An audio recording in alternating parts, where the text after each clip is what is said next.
Okay, we're ready to launch into the budget for the 2017-18 year, and thank you all for who joined us this morning and those that will join us throughout the day and tomorrow and beyond if we go beyond that. But I do anticipate that today's hearing and tomorrow that we should be able to plow through most of this, and certainly with the contributions that all of you have made from the county side and from those that are here who work side by side with the county in lots of respects and are here. We appreciate all the effort, and we'll get started. So, Flo, if you'll go ahead and call the roll, establish a quorum, make the announcements, then we'll talk about logistics a little bit. We'll do the Pledge of Allegiance and be on our way. Supervisor Cerna? Here. Kennedy? Here. Peters? Here. Frost? Here. Natoli? Here. And you have a quorum. This meeting of the Sacramento County Board of Supervisors is cablecast live on Metro Cable 14, the local government affairs channel, on the Comcast, Consolidated Communications, and AT&T Uverse cable systems. The meeting is closed captioned and is webcast at www.sacmetrocable.tv. Today's meeting will be repeated Friday, June 16th at 6 p.m. on Channel 14. A DVD copy is available for checkout from any local library branch. Members of the audience wishing to address the board may fill out a speaker slip and hand it to staff. When the chair calls your name, please come to the podium, and also please take a moment to silence your electronic devices. Okay, thank you with that. Supervisor Frost, would you lead us in the Pledge of Allegiance this morning, please? Allegiance to the flag of the United States of America and to the republic for which it stands, one nation, under God, indivisible, with liberty and justice for all. Okay, thank you.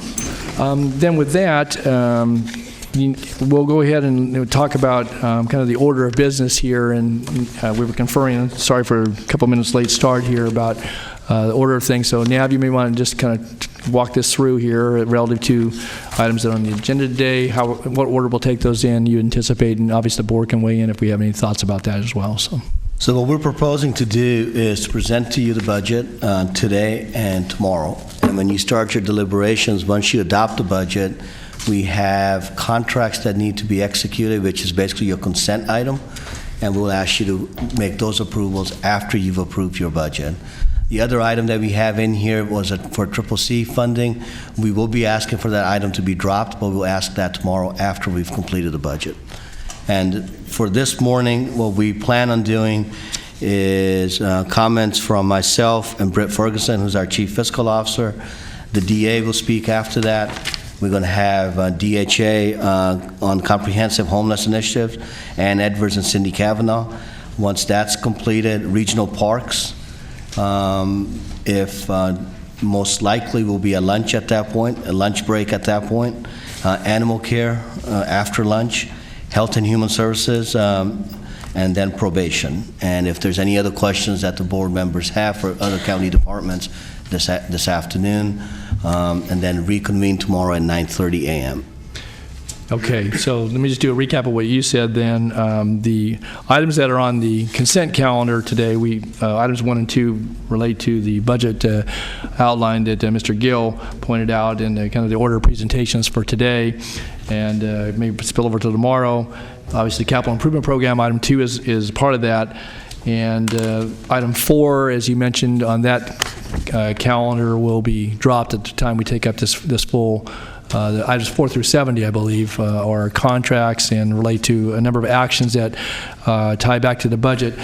And so we would anticipate taking those at the point where we actually make our decisions regarding budget approval and any other actions. Is that correct? That is correct. Okay. So the likelihood, if you were here on any of those contracts, in your items 4 through 70, we certainly can take your comments at the public comment section, but we won't be taking action in all likelihood today, but they'll trail with the budget package for tomorrow. But we board members certainly can pull us off consent. We can ask for information even this morning if we want some supplemental information, but we won't be acting on these. And again, I want to thank Mr. Gill and Mr. Ferguson and others for, I think, putting these in the correct order, because in the past we put these on agendas, we've approve contracts, and then if the board chose to do something different, either to amend, modify the level of and/or amounts as related to the contracted services and actions. It was a kind of a do-it-over type of situation this way. This will tie very closely to the budget that's being presented to us this morning. So thank you for that. Let me ask the colleagues, any questions about that approach? Yeah, Mr. Cerna. Thank you, Mr. Chair. I too want to thank our county executive. I asked specifically that we have our regional parks budget presentation and our deliberation, certainly public comment, immediately following the human assistance comprehensive homelessness initiative discussion, because I think more than ever the two are going hand in hand. So I respectfully ask that despite how long we might have on the prior items, district attorney and the county exec's general recommendations, that we keep those two together and that we don't break for lunch between DHA and regional parks. Okay. Thanks. Okay. Any other comments? That's fine, and we will work through those items, and if we get really delayed, you can have lunch brought in, I guess. So I think we ought to talk about that when it gets to be 12:30 or something, and people need sustenance. Okay. So okay. I appreciate the. All right. Well, we can do a check-in. I think we'll probably be able to again manage it. But to your point, Ms. Peters, we'll if we get to 12:30, 1 o'clock, and we're still in the midst of it, we'll see where we are and do a check. I would just note too that we we do have someone who'll be coming over. The Secretary for Corrections is going to be over here on behalf of one of the program providers, and has asked to be accommodated in the schedule. And so I think after we have the homeless presentation, we'll certainly keep him apprised, and he'd like to come over and make some comments about one of our program providers, and we'll try to accommodate him as well this morning or early afternoon. All right, Flo, anything else then for purposes of announcement? No, you've covered everything. Okay. Thank you. All right, very good.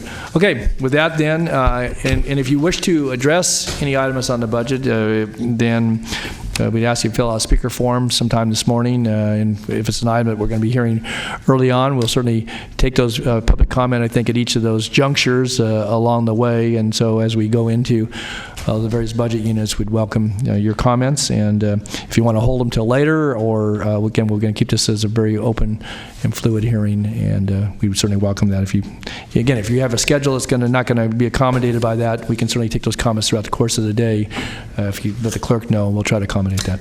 All right, with that, no further ado, we're going to turn into our first item, and that's the presentation of the recommended budget for 2017-18. Mr. Gill, you're on. Thank you, Supervisor Natoli, other supervisors, members of the audience. It's my pleasure to present to you the fiscal year 2017-18 proposed budget. I'm going to go through some of the major highlights and turn it over to Mr. Ferguson for him to walk us through what are the major number changes that we've seen in it.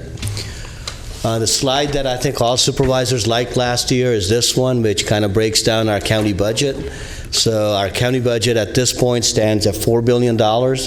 Which is broken into enterprise and revenue.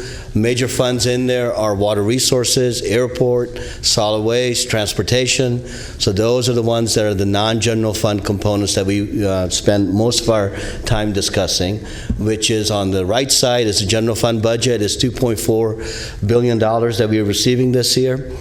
In it, state and federal continues to be the main component in that budget. It's $878 million. Semi-discretionary, which is Prop 172 and realignment, is another $705 million that we get. The component that we end up calling net county costs or discretionary is at $638 million. That is money that is generated locally from property tax, sales tax, activities within the county that we use to either match state and federal components, or when we're making investments that are not obligated through state and federal commitment, that's the pot of money that we look at to spend. That's $638 million. Can I interrupt just for a second, Mr. Chair? I just want to, this is terrific. It simplifies the understanding of the breakdown of the budget, and I appreciate it, Nav.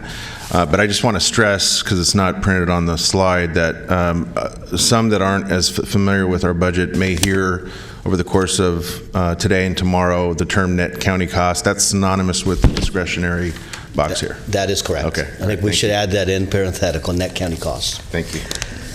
So in preparing the budget, we reached out to all the departments and got their proposals in, and what we are proposing is some new investments and continuation of investments we've done in the past.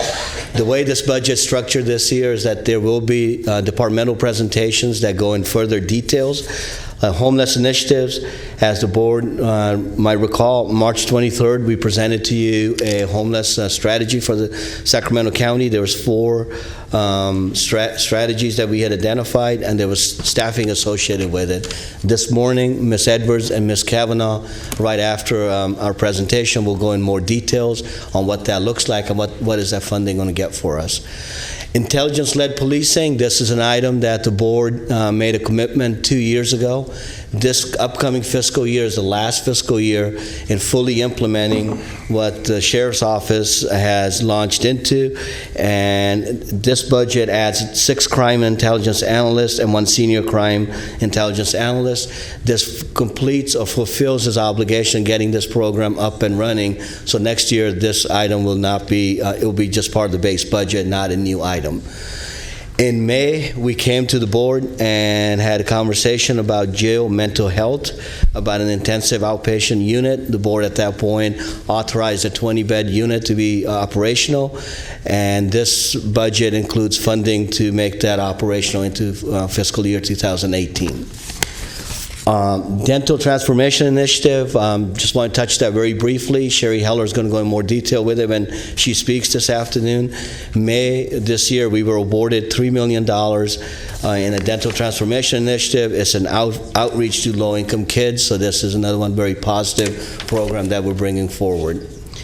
Probation is, our chief will be speaking again this afternoon. For the last couple of years, there's not a whole lot of funding that probation has received, but this budget includes money for him to implement a new adult supervision model that he will speak of, which is off SB 678 money. This is state money coming in.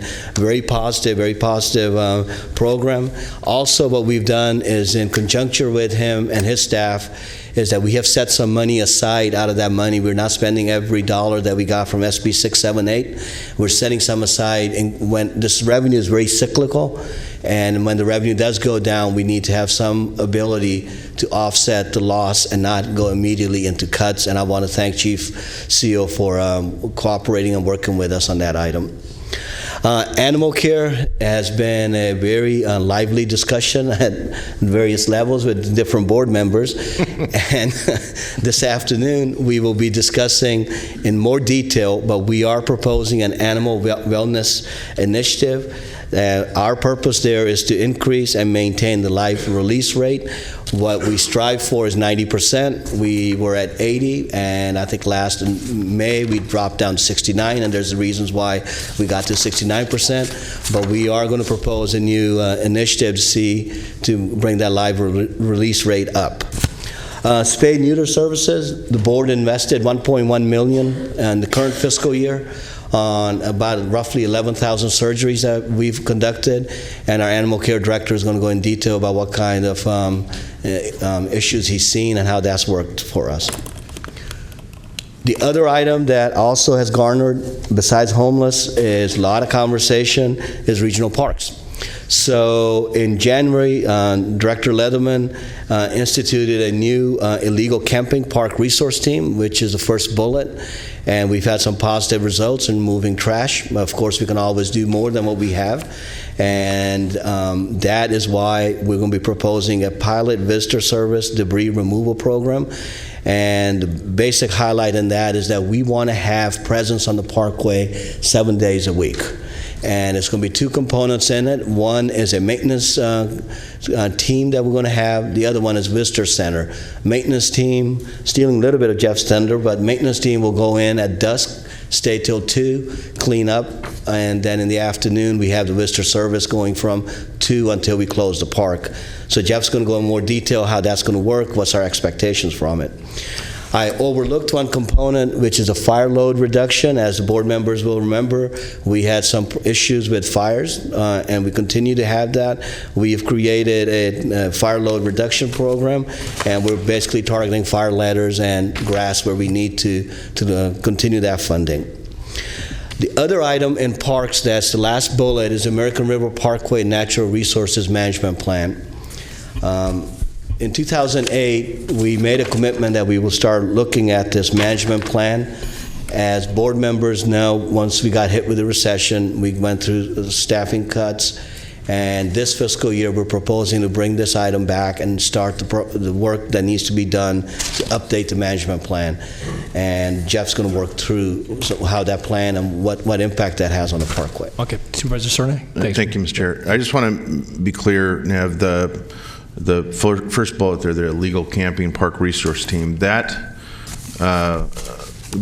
unit of personnel deployment has been deployed now since January? That's correct. Okay. And so the idea is to kind of memorialize that in next year's fiscal budget, right? Correct. Okay, thank you. Okay. Last bullet on this slide that we did do the funding is last year we allocated $1.4 million in general fund money for road maintenance, and this budget continues that funding.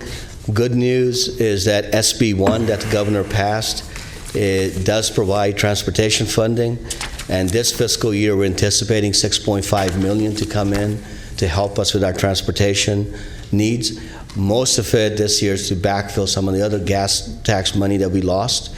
But in the future years, this is slated to grow potentially anywhere between 26 million to 40 million.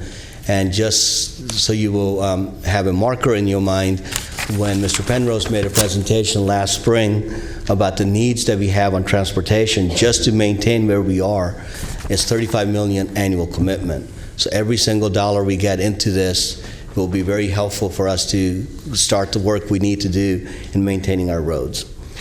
Also, the budget does provide for various MOUs that we have with our bargaining units. There were cost increases, so the budget does honor every single MOU that we have with our bargaining units. As any budget would have, there are proposals that come in that we look at it and go, that's pretty meritorious. We would like to find a way to fund it, but given the resources we have, we bring our best recommendation to you. But I did this last year, and I wanted to also spotlight a couple for you this fiscal year, that if September budget or if there's revenues that come in, some of the items that we're thinking about bringing back to you potentially this year, it could be for next year. First one is a shot spotter. This is a technology that the Sheriff's Office has brought forward, is when there's a crime, a shooting, that it allows them to basically spot where the shot came from. And it's a program that we want to work with the Sheriff's Office as money allows us, as we would like to make a recommendation in the future to bring this item and fund that. Code enforcement officer for rental housing is another one that we believe for last couple fiscal years we have been adding in our code, and I think every one of you will have stated that we could do a lot more on code. So there are some code enforcement officers that were recommended. We don't have them in the budget at this point, but that's another item that we're looking for future. Capital projects and parks, when we did the CIP, I think Jeff broke the record. I think he had about 100 projects that are unfunded. That's the biggest section in that unfunded. I know. Yeah. Everything else is about one page, and I don't know how many pages there are for parks, and there are a lot. So. There's a lot. And that's another one that we wanted to bring forward, let you know that that's an area that we will be looking fiscal year going forward. Also, specialty care and mental health services. That's another one that we want to look at. Counseling services is the main component there. So we have that on our list to look at future. Technology, software, equipment replacement. I think the board's aware that our tax system is from the 70s. Our budget system is late 90s. So we do have some main IT type components that we have to start replacing going into the future. I was going to pause there. If there's no questions, I was going to ask Mr. Ferguson to walk through the numbers on this budget. Okay, while you have the pause, any questions at this juncture? Ms. Peters? Yeah. Mr. Kelly, I'm wondering on the sheriff's, the intelligence-led policing initiative, if you can talk to the sheriff's department and ask them to come back to the board in a couple of months and give us some results of that so we can see how successful it has been. Will do.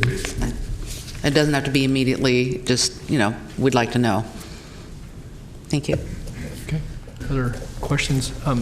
Now, I just had one, and I appreciate that Sheriff Jones is here in the audience. He'll be speaking in a little while, but just as you look at the various documents, and including we'll be dropping item 4 as relates to that discussion. I guess we'll come back a little later in the summer on RCCC. But if you look at the capital improvement budget, I think other conversations that have been presented to this board relative to, certainly from a facilities standpoint, if we could maybe have in some way have a bundle that would then give us kind of the full portrayal of both the ongoing maintenance, because you look at those items between construction and maintenance, there's probably $120 million just in the CIP, let alone other things that could be coming down the pike. So if we can have that full spectrum as it relates to things that either been anticipated, unfunded, some of those that may be funded, I think that would be helpful. I don't need it for budget purposes now, but I do think that we get it in a variety of different segments in the budget, but I think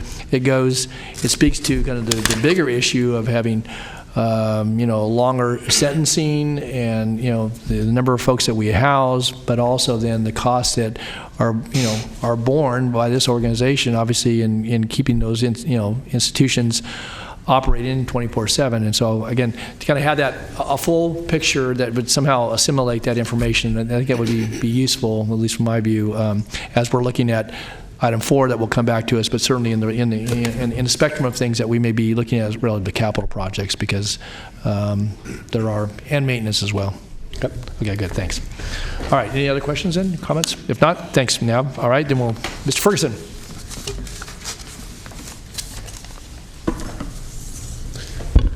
Good morning, Mr. Chair, board members. So, as Mr. Gill indicated, the all funds budget is about $4 billion as recommended for fiscal year 17-18. That's about a $56.7 million or 1.4% increase compared to the current fiscal year 16-17 adopted budget. That is due to a variety of increases and decreases in many different funds. But just to highlight some of the major increases, obviously the general fund, a $41.15 million increase, and I'll talk a little bit more about that later. Category we call special district and agencies, that's an increase of about $18.9 million, and that's mostly due to a $12 million increase in the McClellan Park Community Facilities District budget in anticipation of the possible issuance of bonds for that to finance improvements, and a $9.8 million increase in the Metro Air Park CFD budget related to new projects that will be funded due to the collection of delinquent assessments. So that comprises that. The Capital Projects Fund, about a $5.2 million increase. That's actually the result of increases and decreases in funds, primarily in the Capital Construction Fund and the Parks Capital Construction Fund. And again, that's due to the timing of projects, completion of projects, start of new projects. Those capital project budgets typically fluctuate significantly from year to year. And then the Department of Technology Fund, an increase of $8.1 million, partly due to increased salary and benefit costs for existing staff, but also due pretty significantly to the fact, as you may recall, that during the 16-17 fiscal year, the Department of Technology absorbed or took on responsibility for managing the technology function for the probation department, and we transferred a number of positions and contracts from what had been in the probation department to the Department of Technology Fund. Those costs are still paid by probation. They're just paid by internal charges from probation to the Technology Fund, but they do result in what appears to be an increase in the Technology Fund.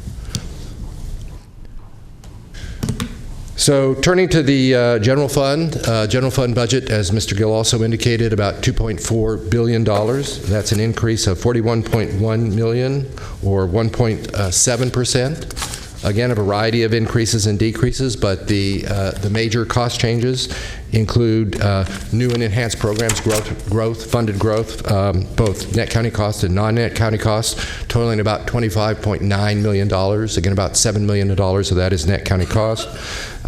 Internal service charges increases due to cost of doing business increases in the internal services departments, but also because we've started to allocate out part of the finance department through internal charges now, and increase in pension obligation bond costs. So those are all allocated out.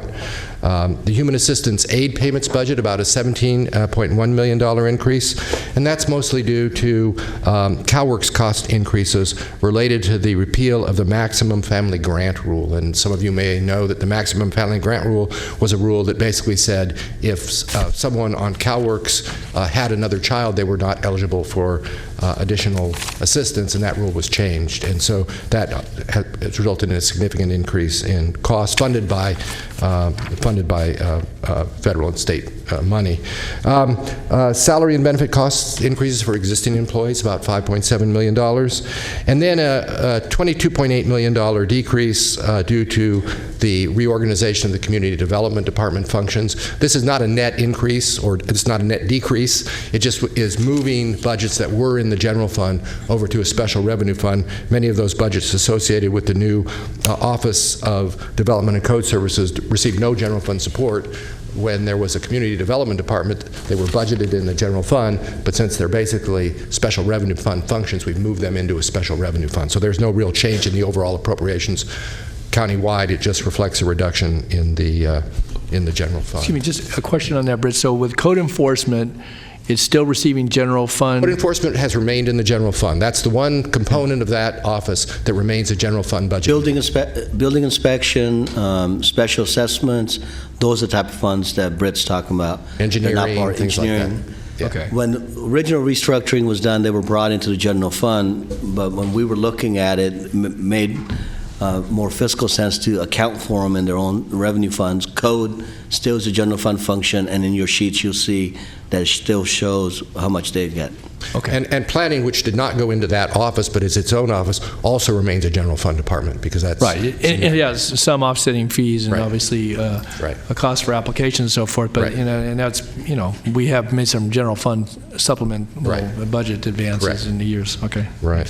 Thanks. Okay. Then, in terms of the departments, so obviously we have many departments in the general fund, and this just highlights the ones with the ones with the largest increases in appropriations. The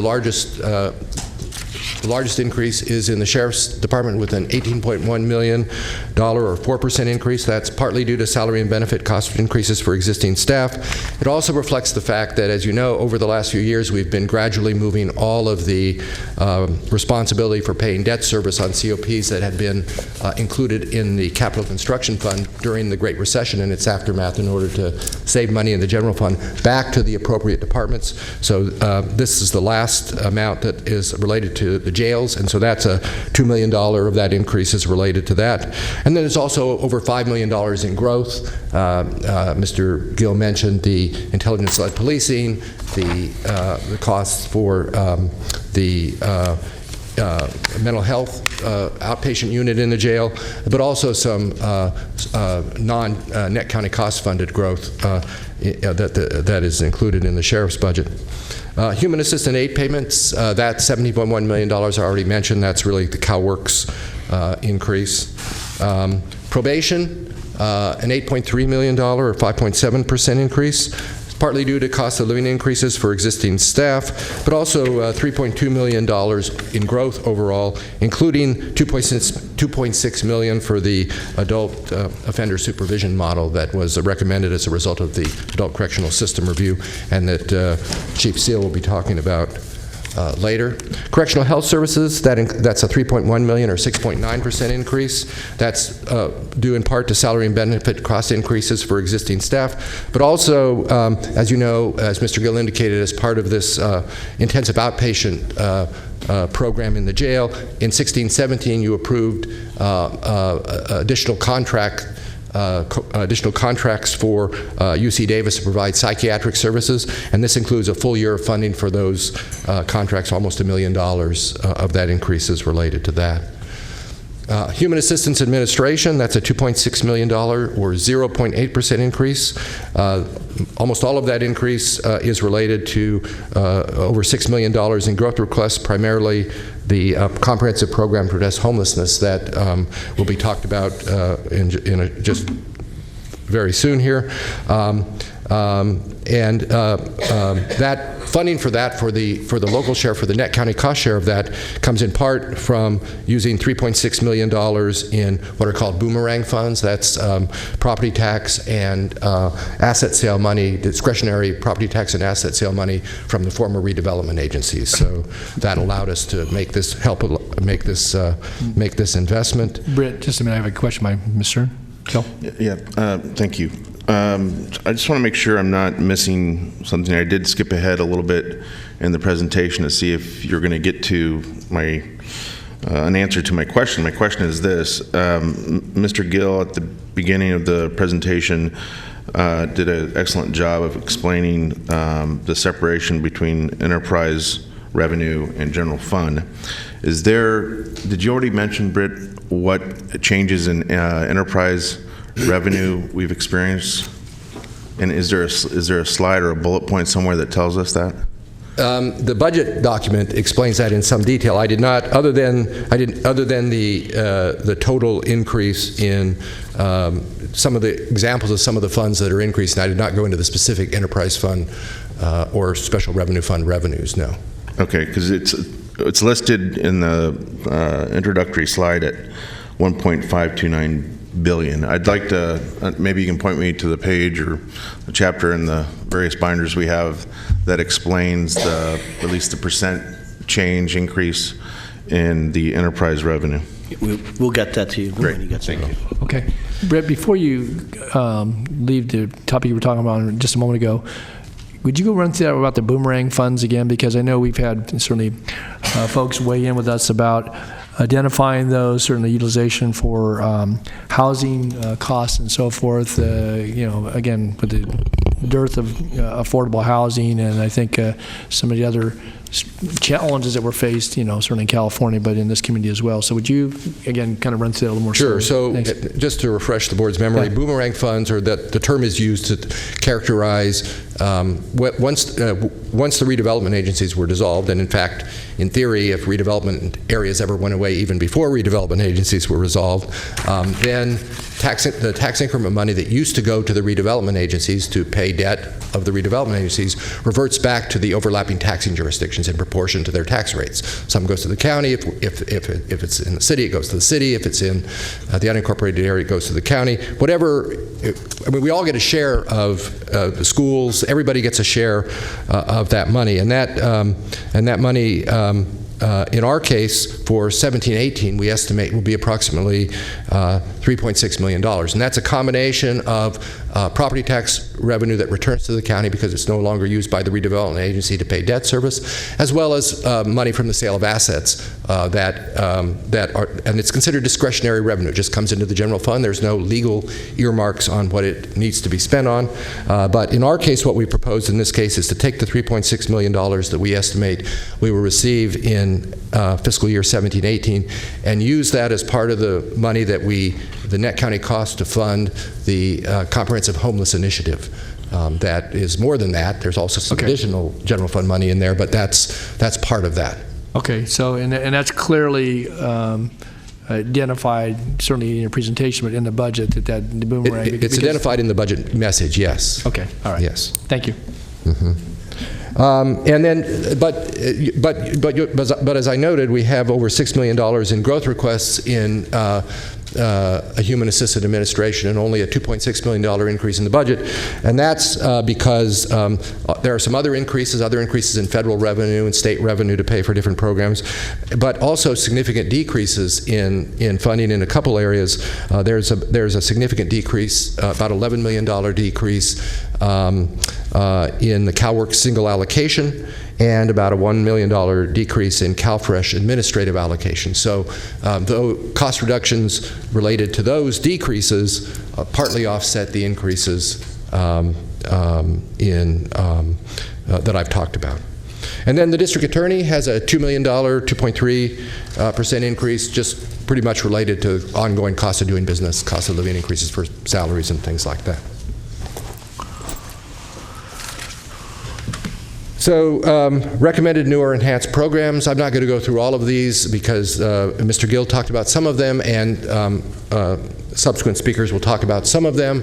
But just to note, these are the programs funded with net county cost. This is the net county cost share of it. There are in some of these cases additional funding that's not net county cost. But as you can see, it's about $7.7 million in net county cost, and again, that includes the $3.6 million in boomerang funds. I will talk about a couple of the ones that aren't going to be addressed, at least aren't planned to be addressed right now. One is the 211 supplemental funding. This would be an additional $100,000. It would bring the county's total contribution to 211 to $242,000, essentially matching the city of Sacramento's contribution. They increased their contribution as well.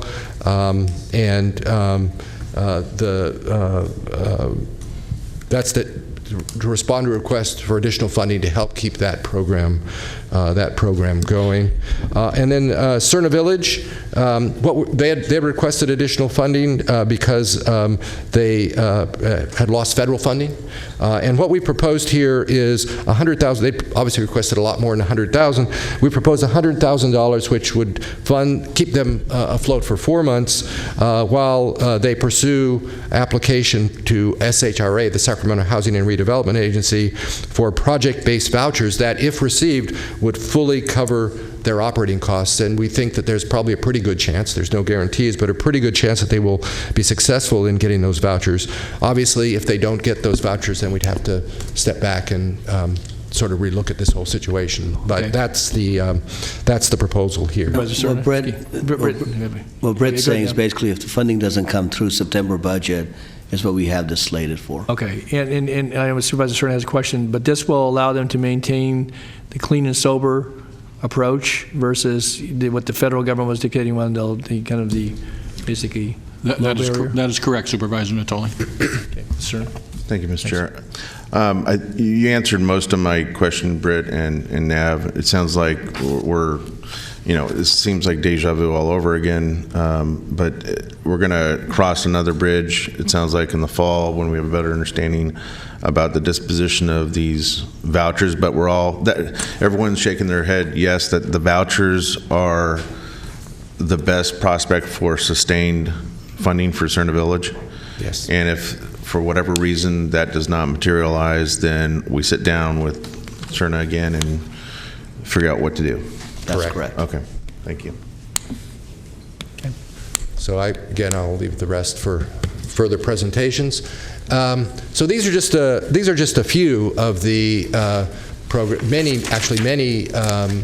growth requests for newer enhanced programs that do not involve net county costs that are in the recommended budget. You're going to hear about some of them later today, so I'm just going to hit a couple of them that you won't hear a presentation on. The first is the jail-based restoration to competency programs for females for $1.77 million. This is state funding. We already have a 32-bed program for male restoration to competency felons, as well as an 8-bed program for misdemeanors. The felony, which this would be a felony program, is funded by the state. The misdemeanor is funded by Health and Human Services. The issue on the state funding is this has been a long-standing issue, a long-standing difficulty with the state hospitals, state mental health hospitals, where because of lack of capacity on their part, inmates who are being held pending determination of competency to stand trial should be held in the state hospitals, but the state hospitals wouldn't take them. And so that we were always going back and forth, and finally the sheriff reached an agreement to house these people, but be fully compensated both for the custody and the mental health costs and other costs associated with housing these people. We provide this not just for Sacramento inmates, but for some other inmates from around the state as well. But it was, I think, all things considered, the best solution we could come up with to deal with what was really a significant problem. And so this would expand that to include females. As I say, right now we have a program for males. And I think if you haven't, you will see a contract coming forward on that. Okay, Britt, we have a question. Just give me, thanks, Britt. Ms. Spears? Britt, you probably don't know the answer to this, but I'm going to ask anyway. Do you know how many beds that takes? How many? This would be 12 beds. 12, okay. For females, we already have 32 for males. I'm sorry, if you already said that. I may have or I may not have, but I know the answer. So. Okay, very good. Okay, we've got another question for you. So as it relates to some of the impacts that we're seeing at the Mental Health Treatment Center, a part of that was particularly with those who were awaiting competency for, misdemeanors. Yeah. So what has that done relative to any additional capacity? Obviously, that's probably well utilized at the Mental Health Treatment Center. How many beds was that? So we have an 8-bed misdemeanor unit. I don't know the answer to that question. I don't know if Dr. Heller does, or maybe we'd have to get back to you on that. So okay. All right. Because again, that was one of the issues. Again, I appreciate the work that over the last 3 years, roughly, that we've put into that. The idea being, and hopefully to allow for some more capacity at the Mental Health Treatment Center, but also then be able to accommodate within the jail system those misdemeanors that were awaiting that competency determination. So, okay. So we'll get you that. Yep. Okay. And then the last thing I wanted to talk about on this slide is the new voting equipment, $1.1 million to replace the county's voting system. This is the first year of an 8-year lease purchase approach, which would ultimately cost $8 million. The first year for 17-18 is funded by Help America Vote Act, or called HAVA funding. No funding has been identified for the out years, and if none is, then that would be a net county cost or general fund obligation as we go into the future. Aren't there Help Keep America voting monies that follow the? Yeah. Yeah, probably won't want to go there. But, all right. Mr. Chair? Yeah. Britt, before you leave that slide. So we had a robust discussion recently about, if I'm not mistaken, about switching to a different voting protocol that was more expensive, correct? Than this one? So this assumes the decision that you made, which is the vote center model. Right. It would have been significantly more expensive had we gone the polling place model. Can I ask, what was the assumption by you and others if the board had decided to go with the more expensive option? I'd have to see if Mr. Lake knows the dollar amount, but there was not a clear funding mechanism for the other option. It would have been significantly more. We did not get that far. You guys had your fingers crossed behind your backs, in other words. we were praying pretty hard. Okay, all right. Thank you. Okay, thanks.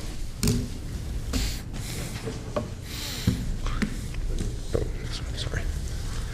So this next slide provides an update on one-time revenue in the general fund. You can see that in fiscal year 16-17, the current year, we budgeted $67.5 million in one-time revenue. And for next fiscal year, 17-18, we're recommending $61.1 million, which is about a $6.4 million decrease. And that's a good thing, because it's not good to rely on one-time revenue to fund ongoing operations.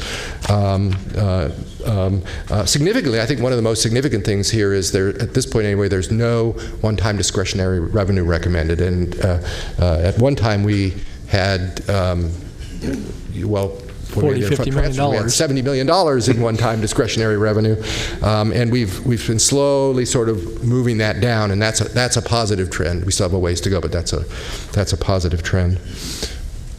Could I just ask you before you leave that then, on the reserve cancellations, there's discussion there. We set some money aside for the Morgan Alternative Center and Warren E. Thornton. Again, probation was looking at some programming there. That's now being redirected and no longer being pursued. I guess my question is, we continue to mothball those facilities, and there may be some, very moderate use. But so, what is the long-term plan? I think that's one of the things that I know we've pursued different alternatives, and we'll see something after the break on the Boys Ranch. But particularly with probation, at one time, prior to the recession, we had 4 different facilities, and we whittled that down basically to one with a little bit of use of, either Thornton or Morgan for some office space and so forth. So what is the long-term plan, though, for those 2 facilities? Because if they just continue to, sit there, obviously they have maintenance costs associated with mothballing them and so forth. And so what is the long-term plan? And if we don't have one, are we going to be looking at one? We will be looking at this point, we don't. We don't. And when we have a plan, we'll come back to the board and workshop it. Okay. All right, but because we set aside about $3 million, didn't we, towards renovation in that reserve, in part of that reserve? We did, and what's happened that we've done the reserve cancellation here is actually not that money. That's not the money. Well, that's not the same one? $7.69 million. That is pension obligation bond, debt service reserves, because our pension obligation bond costs are increasing, and that was the reason that reserve was set aside, as well as use of some of the reserve for audit payback, because we had some audit costs that we incurred. Right. For the mental health, the budget does recommend canceling the Morgan Alternative Center, Warren E. Thornton Center Reserve, and adding that to the general reserves, consistent with your budget policy, your general reserve policy, which says when any reserve is not needed for its stated purpose, it will be added to the general reserves. And so that does increase the general reserves by about you're right, about $3 million. Okay. So then this reserve cancellation, this relates to the now what's being classified as the audit payback. It was under the mental health audit category last couple of years, and we set aside like $9 million. Now you're estimating $5 million, but we're only setting aside $4.5 million or something. So we're recommending you retain $5 million as set aside as a prudent reserve for just looking ahead and seeing some of the potential audits that are coming down the road. We think that's probably a reasonable amount. We wouldn't recommend going below that. Well, how was it that we got, because I remember there was, a little bit of panic in the organization when we thought it was going to be 13 or 14, then it was $9 million we set aside the reserve, and now we look at the past 2 years that we had to settle up, it was about $6.5 million. So how is it that we, kind of miraculously, maybe it's through the experience or otherwise, that we went from, this panic of $13 million payback to now we're down to half of that and maybe even a third of that? I guess I would say panic. Well, maybe panic's the right word. I don't know. I don't know. I remember seeing the memo.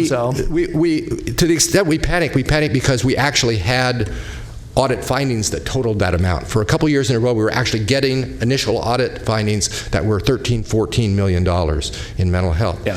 What happened is that that staff in Health and Human Services, fiscal people and program people, working with the auditors, were able to provide additional information, were able to appeal, and were able to bring that down to closer to, I think, $5 or $6 million when all was said and done. And in the future, we expect there always will be audit findings, but we expect that to be lower, because one of the things that Health and Human Services has done is they put in place a new system, a new billing system, and they put in place new procedures.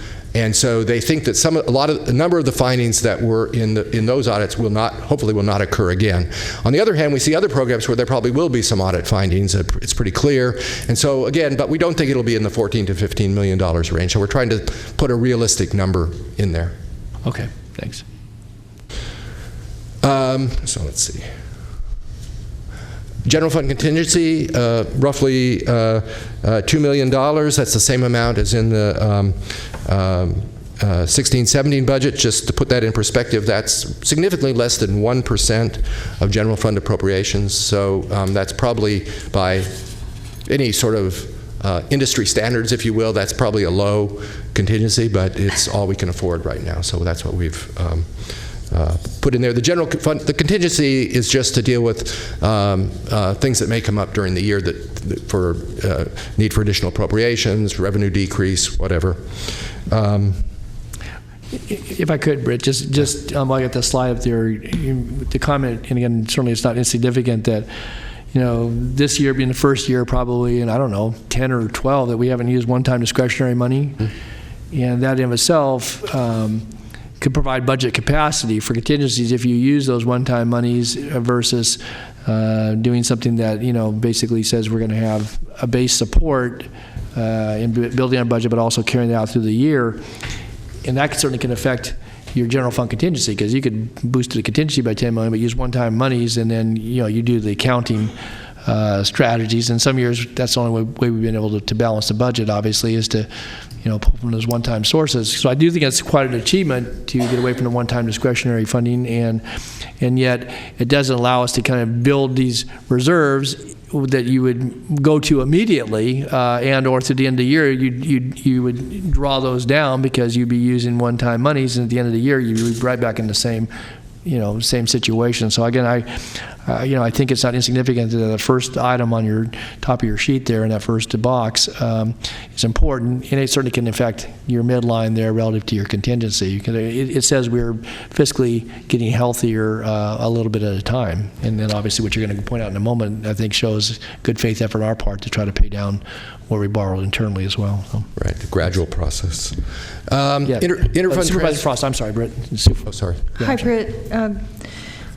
My question relates to the contingency being so low and the activities with the governor's IHSS MOE making adjustments there, and the possible cost to the county could be as much as $9 million to $20 million. And how soon would that kick in if that did happen, and where would that money come from then if we don't have more contingency situated for ourselves? So we would have to, we'd probably be looking at the September budget. Hopefully we will have, we're still waiting for a breakout, estimates from the state on what the IHSS MOE, and just let me, for the benefit of the audience, I guess maybe mention briefly what we're talking about here. The in-home supportive services is a realigned program, and as a realigned program, it is a program that we administer. All of the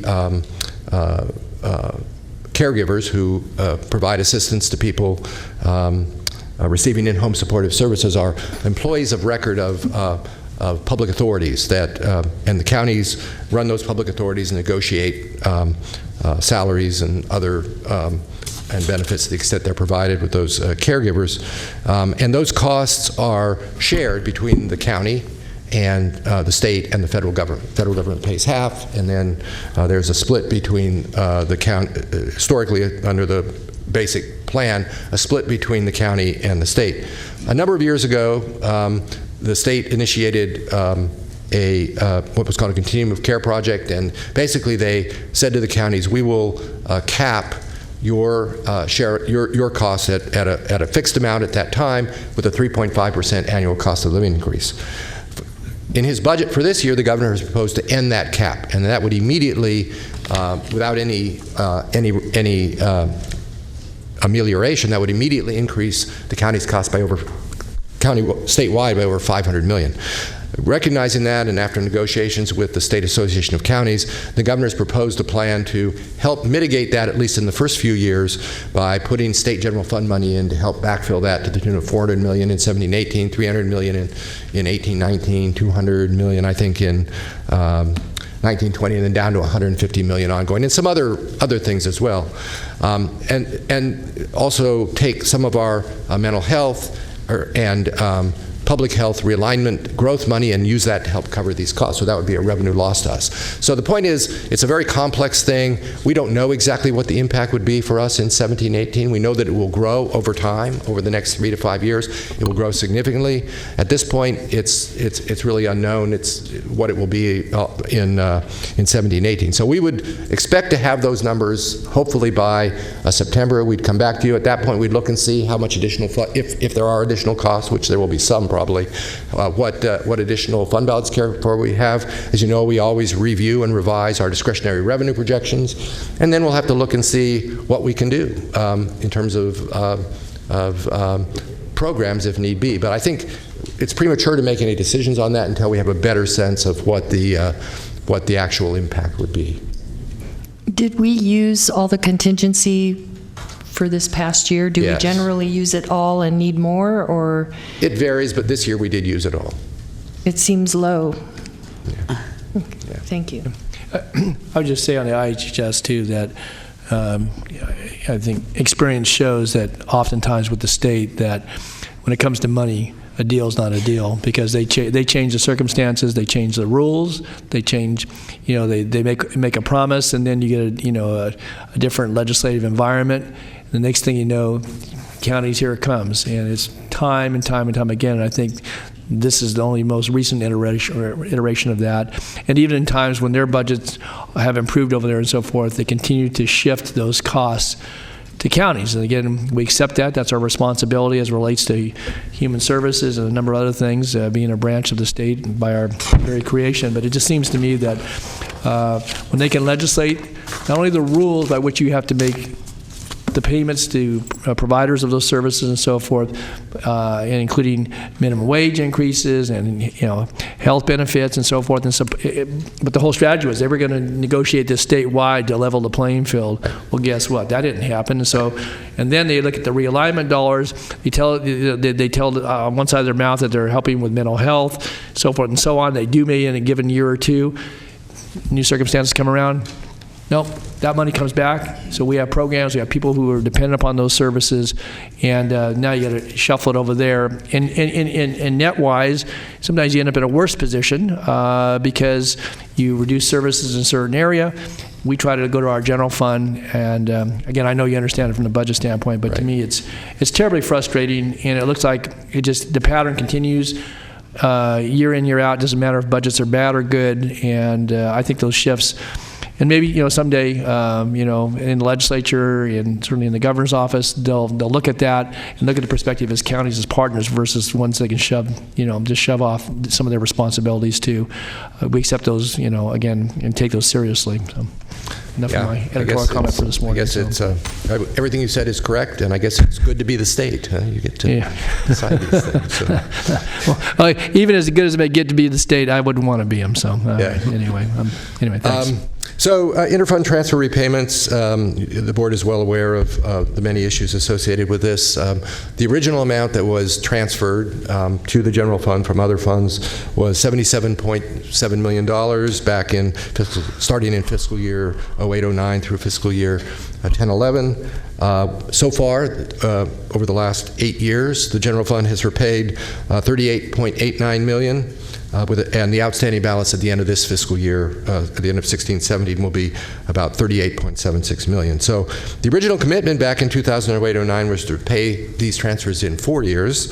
As I said, this year is the 8th year. And frankly, as you well know, failure to repay these transfers in a timely way and on a consistent basis has impacted the county's financial reputation in the debt markets. So it's an issue of some concern. The recommended budget for 17-18 includes a repayment of $5.27 million, which is the same amount as in 16-17. But as you saw in the budget message, we've proposed a plan to definitively repay everything that is outstanding in a total of 6 years, including 17-18. $5.27 million in 17-18, and then increasing to about $6.7 million a year annually until it's fully paid off in fiscal year 22-23. And so while it's not 4 years, it's what we think is feasible. And I think what's particularly critical is that we have a definitive plan and we stick to that plan and move forward on repaying that debt. Thanks, Britt. Supervisor Peters and Supervisor Kennedy. Yeah, thank you. I hope we get a definitive plan to continue to repay this. I'm curious as to what your conversations with the bond rating agencies have to do with this particular plan. So they have been critical of the county lack of commitment in paying this funds back. They look at our track history, and I think in the board letter we have the amounts that we've paid. We have emphasized to them is that what happened was that the economic slowdown and a lot of the internal borrowing we did, a lot of one-time money, that it was a three-step approach that we were using. Number one was to eliminate one-time discretionary, which was one of their biggest complaints they had. Second one that we told them is that as we are working through this, there's a slide that's coming up, is our general reserves. As you recall, back in the heyday of recession, we were negative $55 million. So we've shown some positive numbers. I'm almost stealing Britt's thunder, but we are in a positive category for the first time in this decade. And the third one that we've told them is that given... The decade, not just since 2009? Yes, in this decade. Wow. Yeah. Same thing. The same thing, decades from 2010 to 2020. So. Oh, I was thinking century. Yeah. I got all excited. And the third approach, Still good, though. Still good. The third approach we've told them is that even though we understand their criticism that we didn't pay on a consistent basis, we are honoring that commitment. I'm speculating going forward at the next conversation. It's positive what we have here. I still do anticipate that they will give us a negative comment that it's another 6 years for us to get there. But I think it's a tremendous progress that we've shown them on the fiscal side, some of the stuff that we've done to make our house a bit more fiscally prudent. Thank you. Good, thanks. Mr. Kennedy. No, thank you. Sorry. Yes, Supervisor Peters covered me.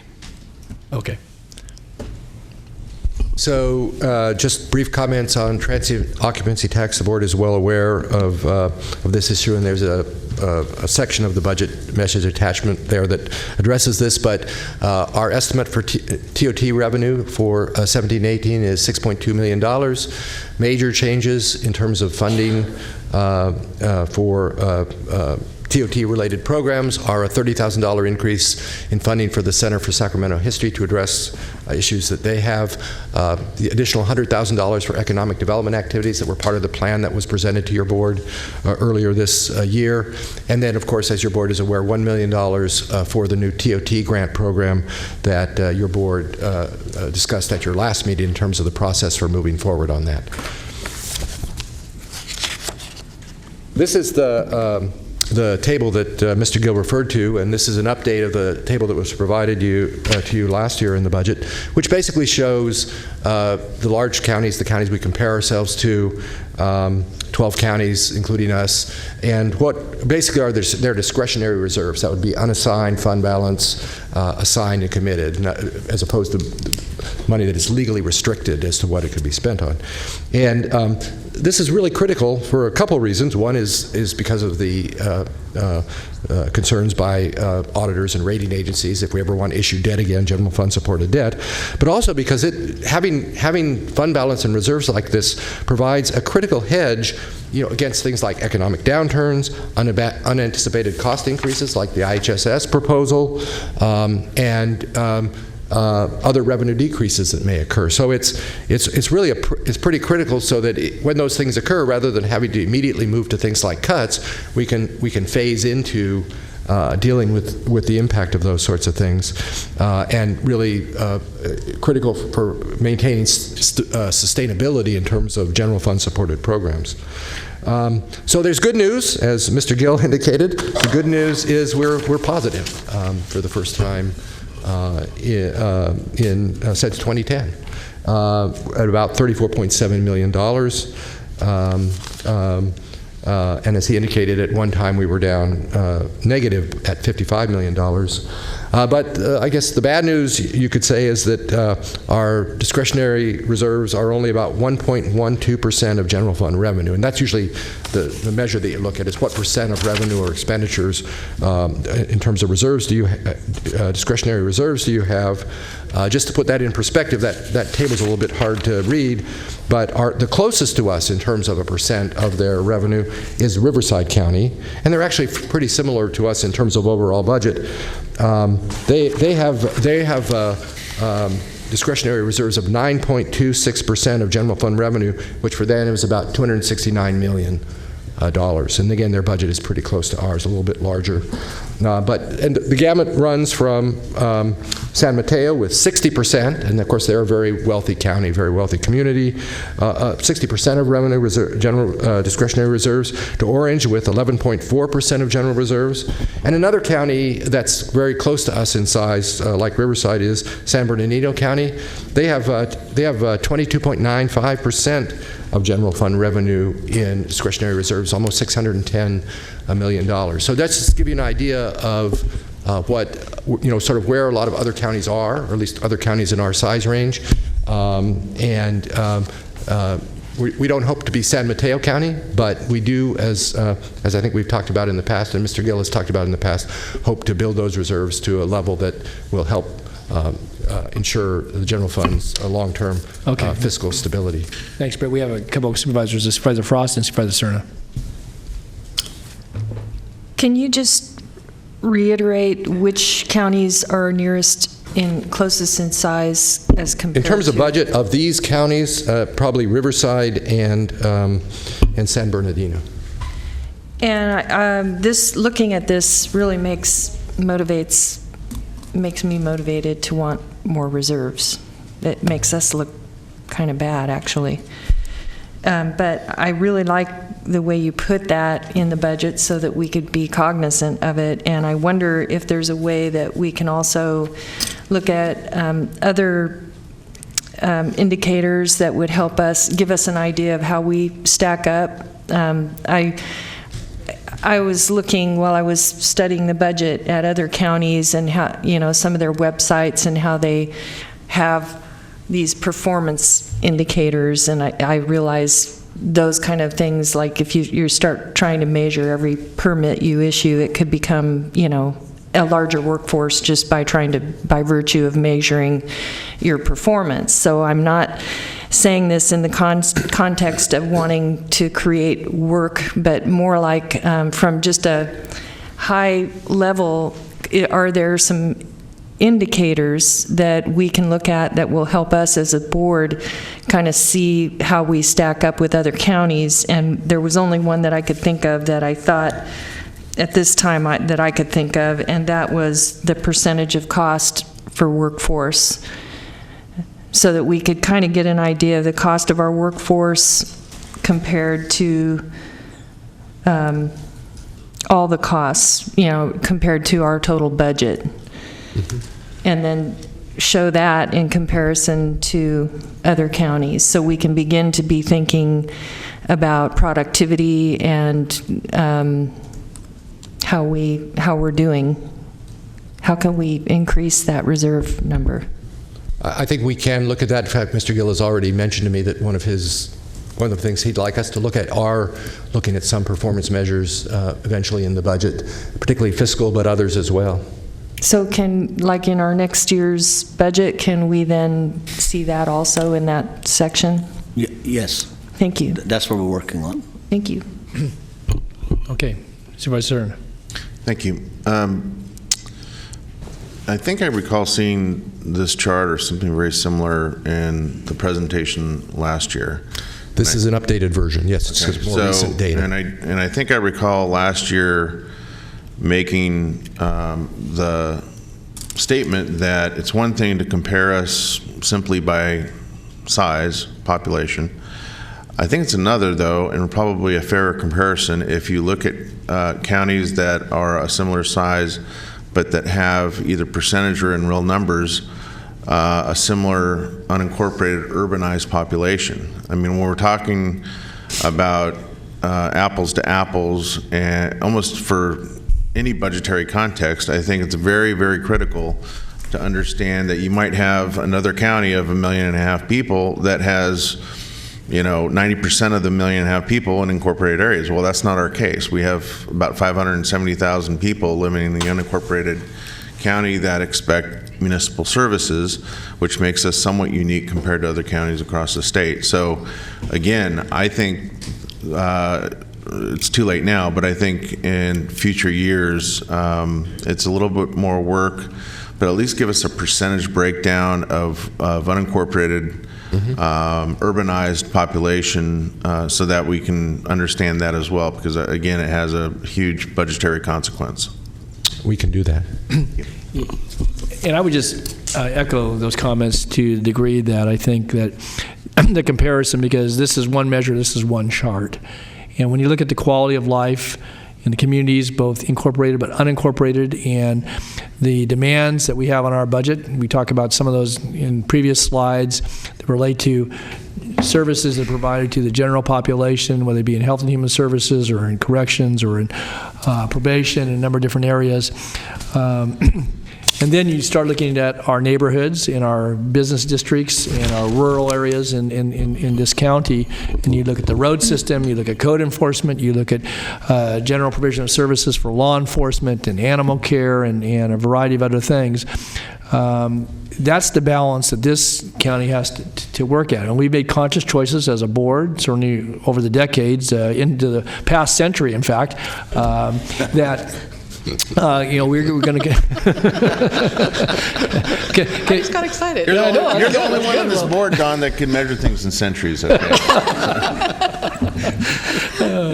But the point being that we made conscious decisions about certainly where we want to grow and how we want to invest in neighborhoods and relate to our brethren in municipalities, of which there are 7 in this county now, and I think it's an important point. Again, it doesn't always show itself in the charts, but it's what the 5 of those who occupy these seats, working with everybody in the community and certainly our professional staff, has to look at. And again, it may, get us a comment or two from an auditor or along the way. On the other hand, I think that's part of the uniqueness and part of what makes Sacramento County a great place to live and to work. And and again, we don't meet all demands in any given budget year, and probably never will.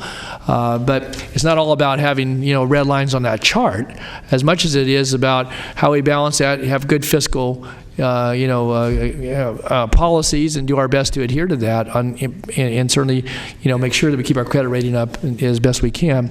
But bottom line is quality of life, and I think that what's embodied in this budget document is a whole lot of things that relate to real people and to real service and program delivery in this community. So I think that perspective is an important one, and it can be measured again certainly by comparisons of counties that have similar unincorporated populations. So, and we're going to continue to grow. We've made some conscious decisions about we're going to have some growth areas in addition to the areas that are currently in unincorporated areas. So anyway, Supervisor Frost.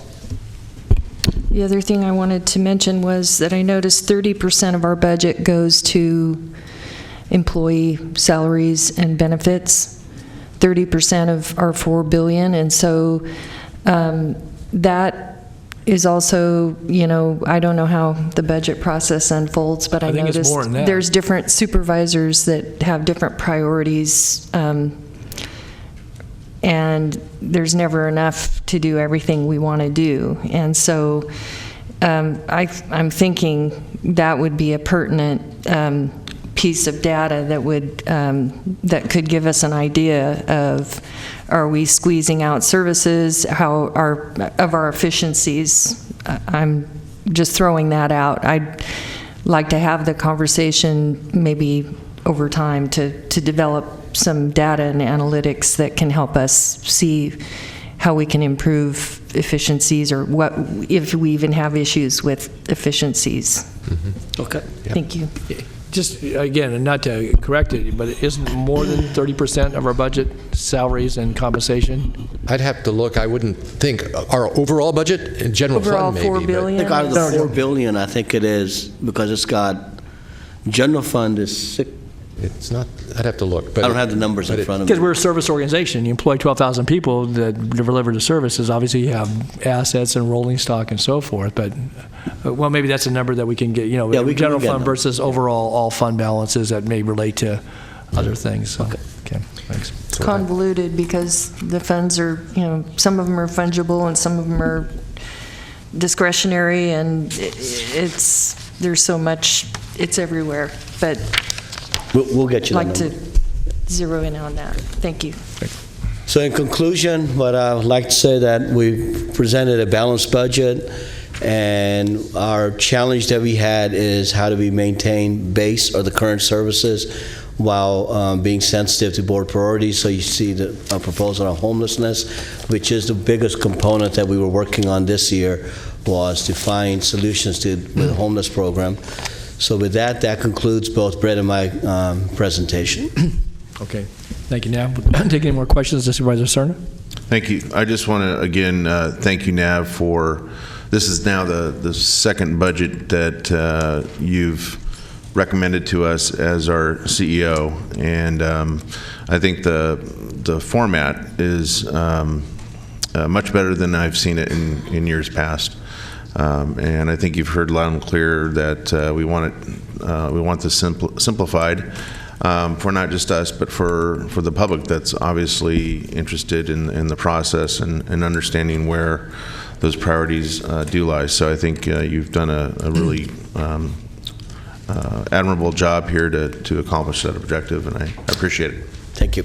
Yep. And just while you're there, certainly another kudo coming your way. I would just also note, too, I think that in making it more understandable with each of the segments having pie charts and some organizational structure that's in color that gives a little bit of, an entree to that particular budget unit, that departmental activity, that's very helpful.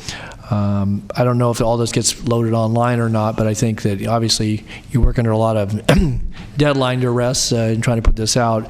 And for those of us that, try to pile through parts of it, it can be pretty daunting. But I think this is a document that can be user-friendly throughout the course of the year, but certainly as a historical document, but also in reference to what we're doing in any given year, what was requested, what was funded, and what some of the outstanding needs are. And I think that the organization, obviously a lot of text here that had to be prepared. And again, the significant issues section is important, and it gives you a lot of budget detail.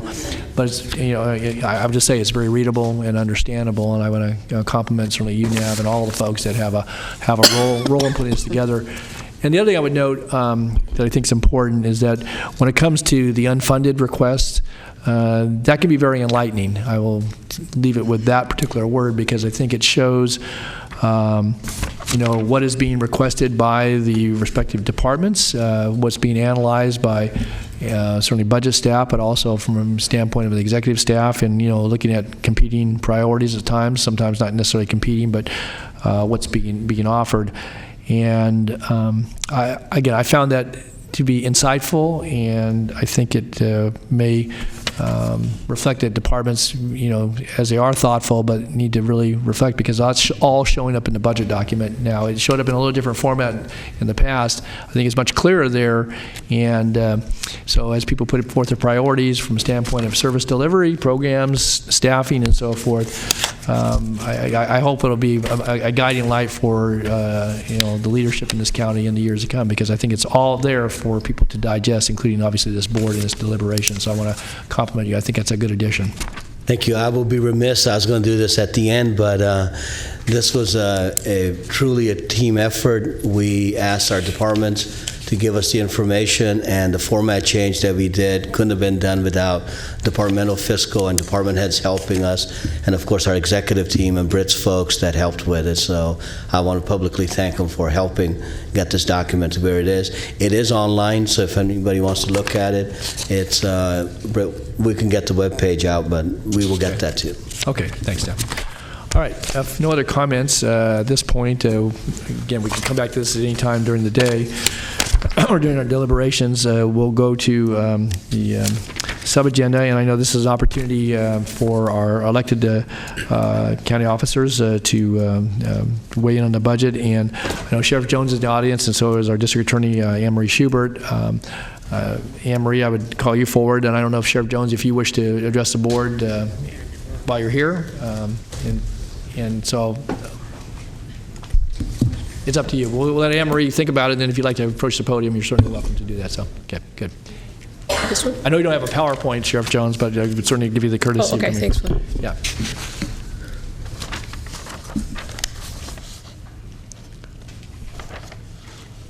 So good morning, everybody. Let me just first take an opportunity to say thank you for letting me come speak to you today. I always, I had somewhat of an aha moment this morning on the drive-in, and when I realized that this was my third budget presentation. And so I have to say I actually had a smile on my face because all 3 of those years have been good to the District Attorney's Office. So I feel very fortunate that I came in at a time that we were not in the 2008-2009 budget cycle. But I also want to take an opportunity to thank the CEO and his staff for recommending that the board, in fact, fund our base budget. I want to do is just take a couple minutes. You know, our mission statement for the DA's office is seek justice, serve justice, and do justice. But in order for us to fulfill that mission, we also have to be good, as Steve Grippy in our office would say, good stewards of our public funds. And so I want to take this opportunity to just highlight a few things that are new for the DA's office in the last year, but also kind of showcase some of the things that perhaps the board's not aware of that we do on a day-to-day basis, as I say, in the trenches of the DA's office. I don't plan on talking long, so hopefully we'll get to that lunch break in the sooner than later. So with that, let me just start off with a couple things that are new to the DA's office. And one of the things I think the board is very aware of, but I also want the public to understand that what my philosophy is about being the elected DA is we're more than just prosecutors in a courtroom. And I have said this on many occasions that I believe very strongly that public safety is not just about police and prosecutors, it's about community engagement. And this board has been incredibly supportive over the last 3 to 4 years in supporting that mission, which is getting out into our community, engaging our community, asking our community to help us make our community safer and raising healthy families and healthy kids. And so with that in mind, I just want to kind of highlight a few things that have happened in the last year that I'm very proud of. The board is very aware and very supportive of our community prosecution program. We do great work on trying to reach the community and affecting the quality of life crimes. We have wonderful folks that work in that unit and work collaboratively with our law enforcement partners. But this year, in this last fiscal year, we started the Chronic Nuisance Offender Program, which I'm sure the board is primarily aware of, but it's essentially to try to help address those quality of life crimes. We're targeting individuals that we call chronic nuisance offenders that are repeat offenders for some of those what we call lower level crimes, but really are affecting the folks in our community and their quality of life. So we've now collaborated with, again, I would say that much of our mission now is collaboration, so it's not just law enforcement, but it's also Public Defender's Office, Sacramento Steps Forward, the Comprehensive Alcohol Treatment and Center, and Adult Drug Services, to try to make sure that when those individuals are repeat offenders, that we have a plan in place for them, because what we've learned over the last many years is that in order for us to affect change, we have to bring services to individuals. And so through this program, we've got a partnership with the Sheriff's Department so that those individuals that are repeat offenders, upwards of 10 or more arrests or citations, that they're going to be held and the services will be brought to them so that we can adequately address their needs, whether it's mental health, drug treatment, housing. So we're very proud of that program. The next one up that's more of a recent one is our Downtown Public Safety Task Force, which is, again, a collaboration of 25 businesses and law enforcement agencies that have come together to try to solve some of the issues that we face, particularly downtown. And one issue I would like to highlight that is an emerging issue that I'm sure the board is aware of is the current problem that's going on at the courthouse, which is the high transient population and the outcrop of what we're seeing there, and really in the sense that I do believe it's a county issue, and it's an issue, even though it's a state building, it's an issue that I feel strongly that we should also step to and help try to solve that problem, because we have county employees, whether it's DAs, public defenders, sheriff's deputies, staff, that are going in and out of that building every day, and we're seeing some of the highest contacts of drug sales right there at the county courthouse, which is supposed to be a place of justice. It's a place where kids that have been victims of crime or others that have been victims of crimes go in and out of every day. And I believe it's incumbent upon us to be a partner in that resolution of trying to effectuate change of what's going on in that courthouse. But that's part of our public safety task force. And then, as the board knows, is that we had another installment this year from our disbursement of funds from our settlement of an MOU with one of our large motels. I'm very proud that we were able, yet again, it's so weird in the DA's office to be able to say we give out money to folks, but we did $270,000 for youth intervention, human trafficking, and domestic violence prevention. If the board wants to know specifically about some of the groups we gave it to in the last disbursement, I'd be more than willing to tell you that. But again, it's another opportunity for us to partner with the community and engage in community engagement. Emery, if you just, Supervisor Peters had a question. Oh, sure. Yeah, really, not a question, but a comment. I really can't cheerlead enough for your community prosecutor program.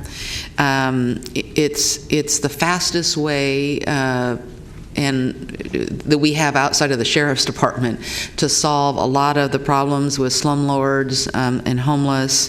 The communities love their community prosecutors like they do their POP officers, because they come to the public meetings that we have in our community, and they talk to them one-on-one, and then they dive in and solve problems. It's one of the best things since I've been on the board that they've done. I mean, I'm in a community meeting, someone's complaining to me that the guy next door is running prostitution out of his house, and, I introduce them, they shake hands, the community prosecutor, and then they go off and solve the problem. And lots of times we really need the, really just I call it the return address on the envelope. It makes so much difference. It's just, I know your primary job is prosecution, as you said, but under quality of life, I just think this is a fantastic program. Well, thank you for that, and thank you for continuing to support us in that program. And what I've noticed, even from friends or colleagues in the community, is that when you make a call to that community prosecutor and they start working with your POP and your code, the change is almost overnight. So it's very impressive to see. It is. So thank you for that, Supervisor. So then the next thing I just wanted to, just a couple other continuing programs that we're very proud of. Everybody probably knows that under Jan Scully's leadership, she started the Citizens Academy many, many years ago, which is an opportunity for us to get out and engage our community, have them come in, learn about the justice system. That has been continuing on. I think we're on the 17th or 18th year. We also, under my time in the office, started a speakers bureau so that folks from the community, anybody who wants to learn about something, whether it's elder abuse, real estate fraud, cyber crimes, can just email our office and say, hey, can you come out and talk to us? Oftentimes we have many individuals from the elderly community that ask for how can they be prevent to become victims of crimes or financial abuse. As the board is aware, and many are in this room, that every year we have a public safety luncheon, a community appreciation luncheon. This year was no different. We had 600 folks. I was really proud this year to showcase kind of a collaborative talk about the impact of trauma on a child's brain and how ultimately that infects the fact that those children are impacted will affect them for the rest of their lives, and as well as our community, and how can we work together as a community to help that. And then lastly, just you may not know this, but every year our office does a holiday food and gift drive. We adopt families that have come through our system, victims of crime. It's all done by donations from DA's staff and support and funded. It's an awesome program. And then I think the board is very aware that when I leave this job someday, That's not an announcement. Just kidding. That I hope that my mark, if I have any mark on this community, is in our engagement with children in our community and bettering their lives in some form or fashion. And so some of the things that we started more recently was what we call our Criminal Justice Shadow Day, which is a one-day affair where we partner again with our law enforcement, our justice partners, the public defender, probation, the courts, and kids from across Sacramento County come in and they spend the day with whoever they choose that they might want to have a career path.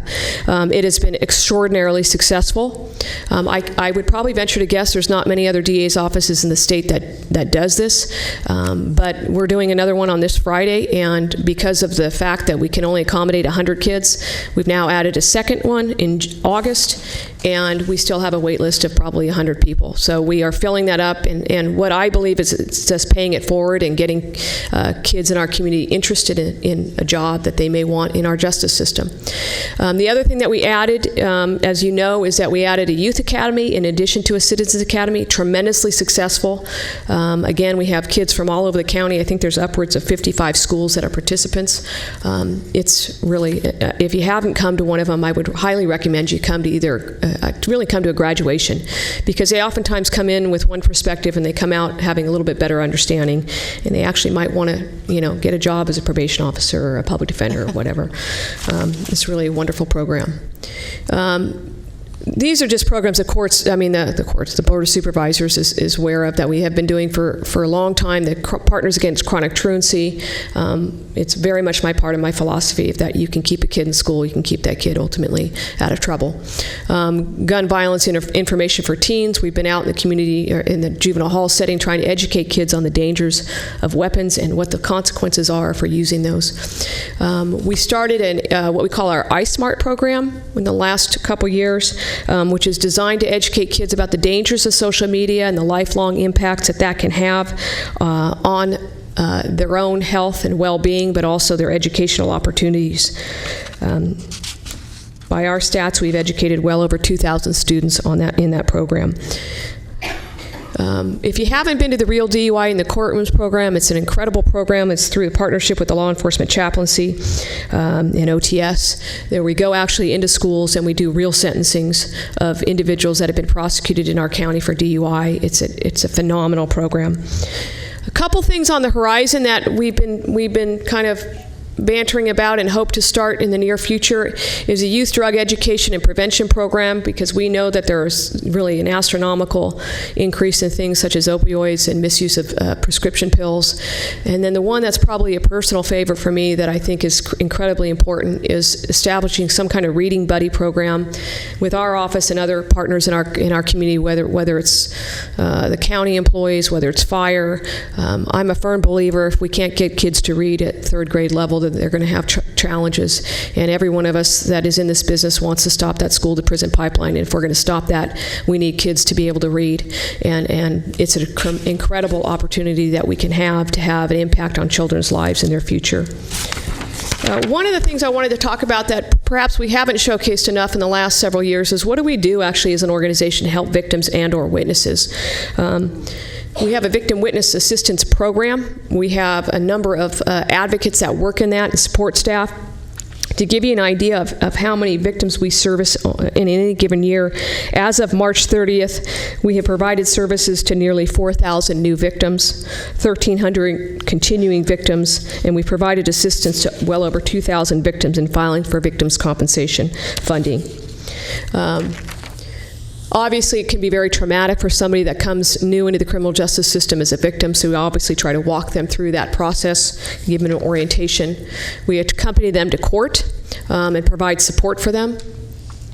Obviously, there's many of them that have tremendous crisis intervention needs, and so we're there to help to refer them or provide those services to them. Obviously, advocacy and support. Provide assistance in filing for compensation under the California Victims Compensation Fund.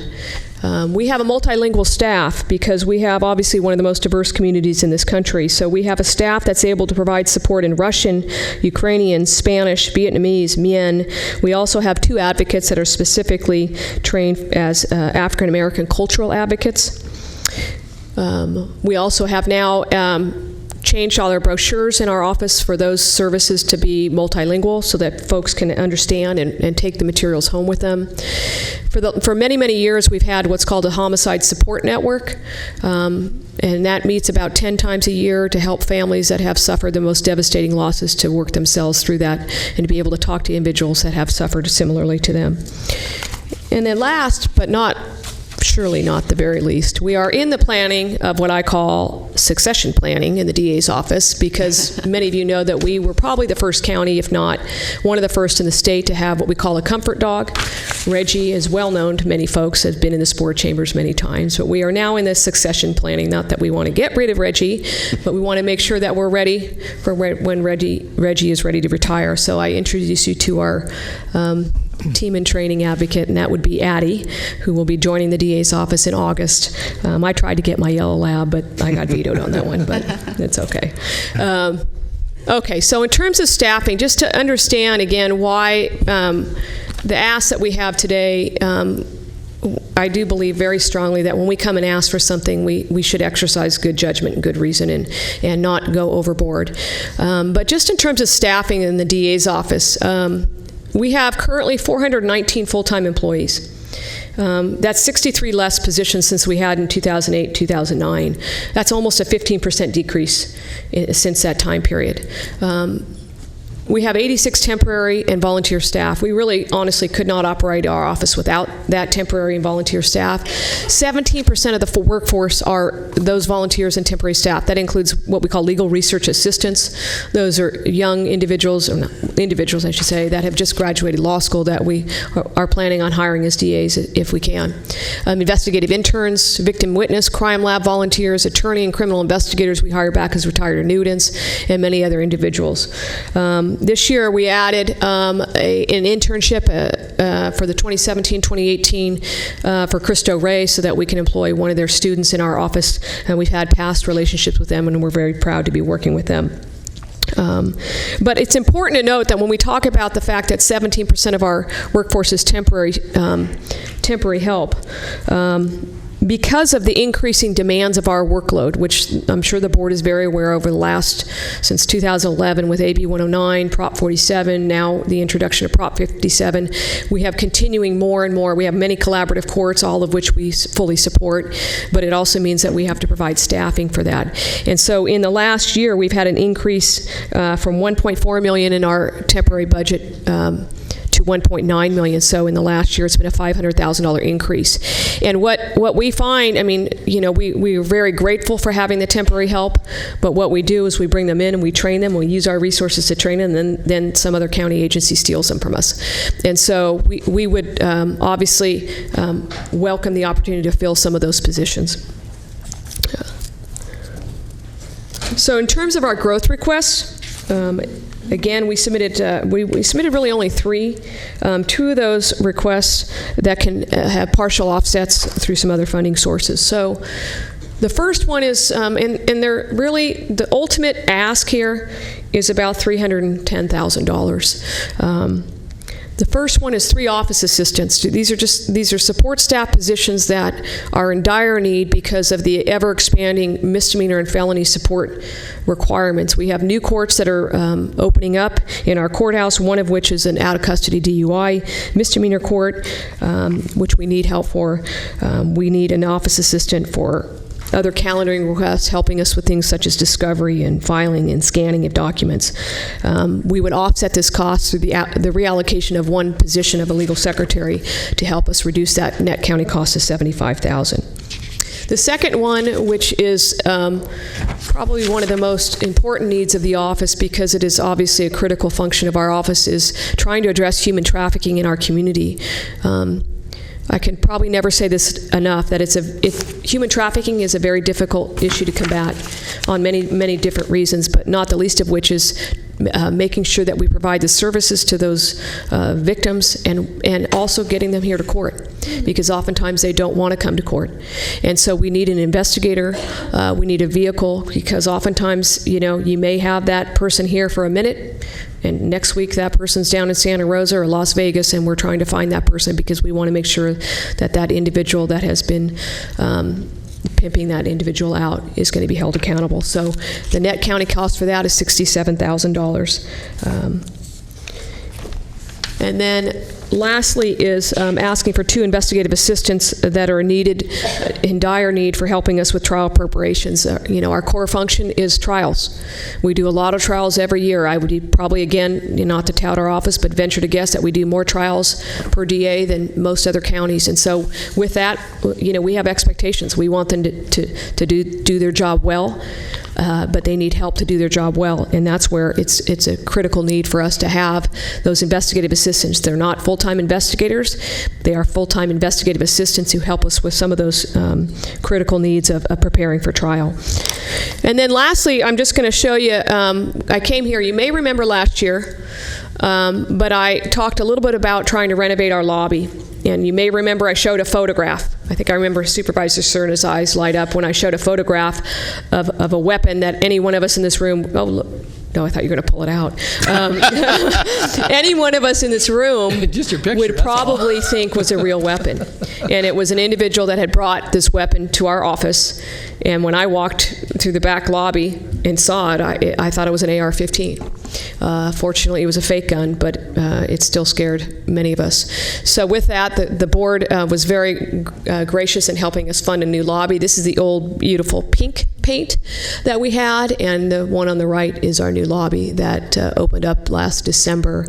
And we can do our business better now. We can do it safer, and we can deliver our services better.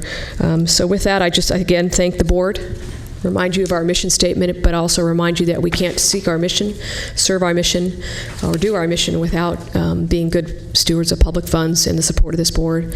So with that, if there's any questions, I'd try to answer them. Good. Okay. Thanks, Anne Marie. Appreciate your presentation.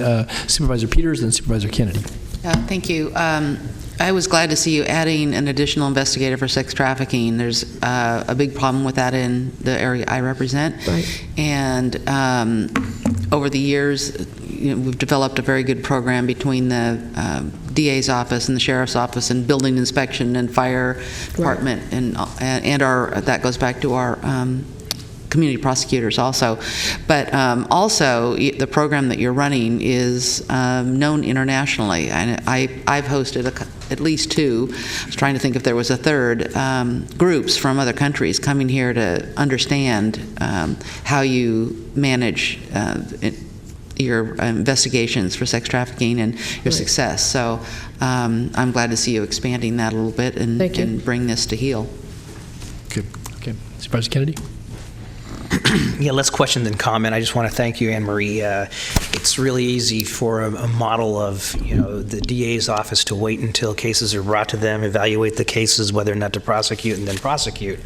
You guys go so much further beyond that, more proactive than any district attorney's office I've ever seen. And what you talked about, what you're doing in the community, even coming and speaking to all of us on a quarterly basis. I mean, most department and agencies would prefer only talk to us once a year. Are you trying to tell me something? No, it's really a partnership that we have with you, and I think that you have in the community, and I think that's really unique, and people need to realize that. So thank you very much for that.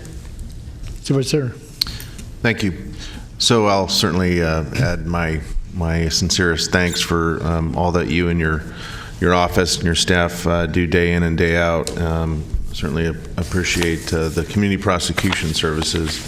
And you prefaced it, I thought, appropriately in terms of it being a very popular and well-appreciated service that the DA's office provides. And Anne Marie, you and I have had several conversations one-on-one and also with some of your executive team about the prospect of enhanced community prosecution along the American River Parkway. And as we have in front of us probably a rich discussion later today about kind of the appropriate units, if you will, for that are necessary to keep the public safe and to keep the parkway clean. What can you tell us about the concept of having community prosecutors as part of these teams? And by teams, I mean, teams of park rangers alongside maintenance folks that are dealing with the refuse that is left behind by illegal camping, all the impacts to the parkway that we want to see addressed. Well, I think there's no question that, we can always benefit from more individuals helping with that. I mean, obviously we have several now, Ron and Joy and Hillary and Rochelle, specifically dealing with those particular issues. Shout out to Hillary, by the way. Big fan. I know.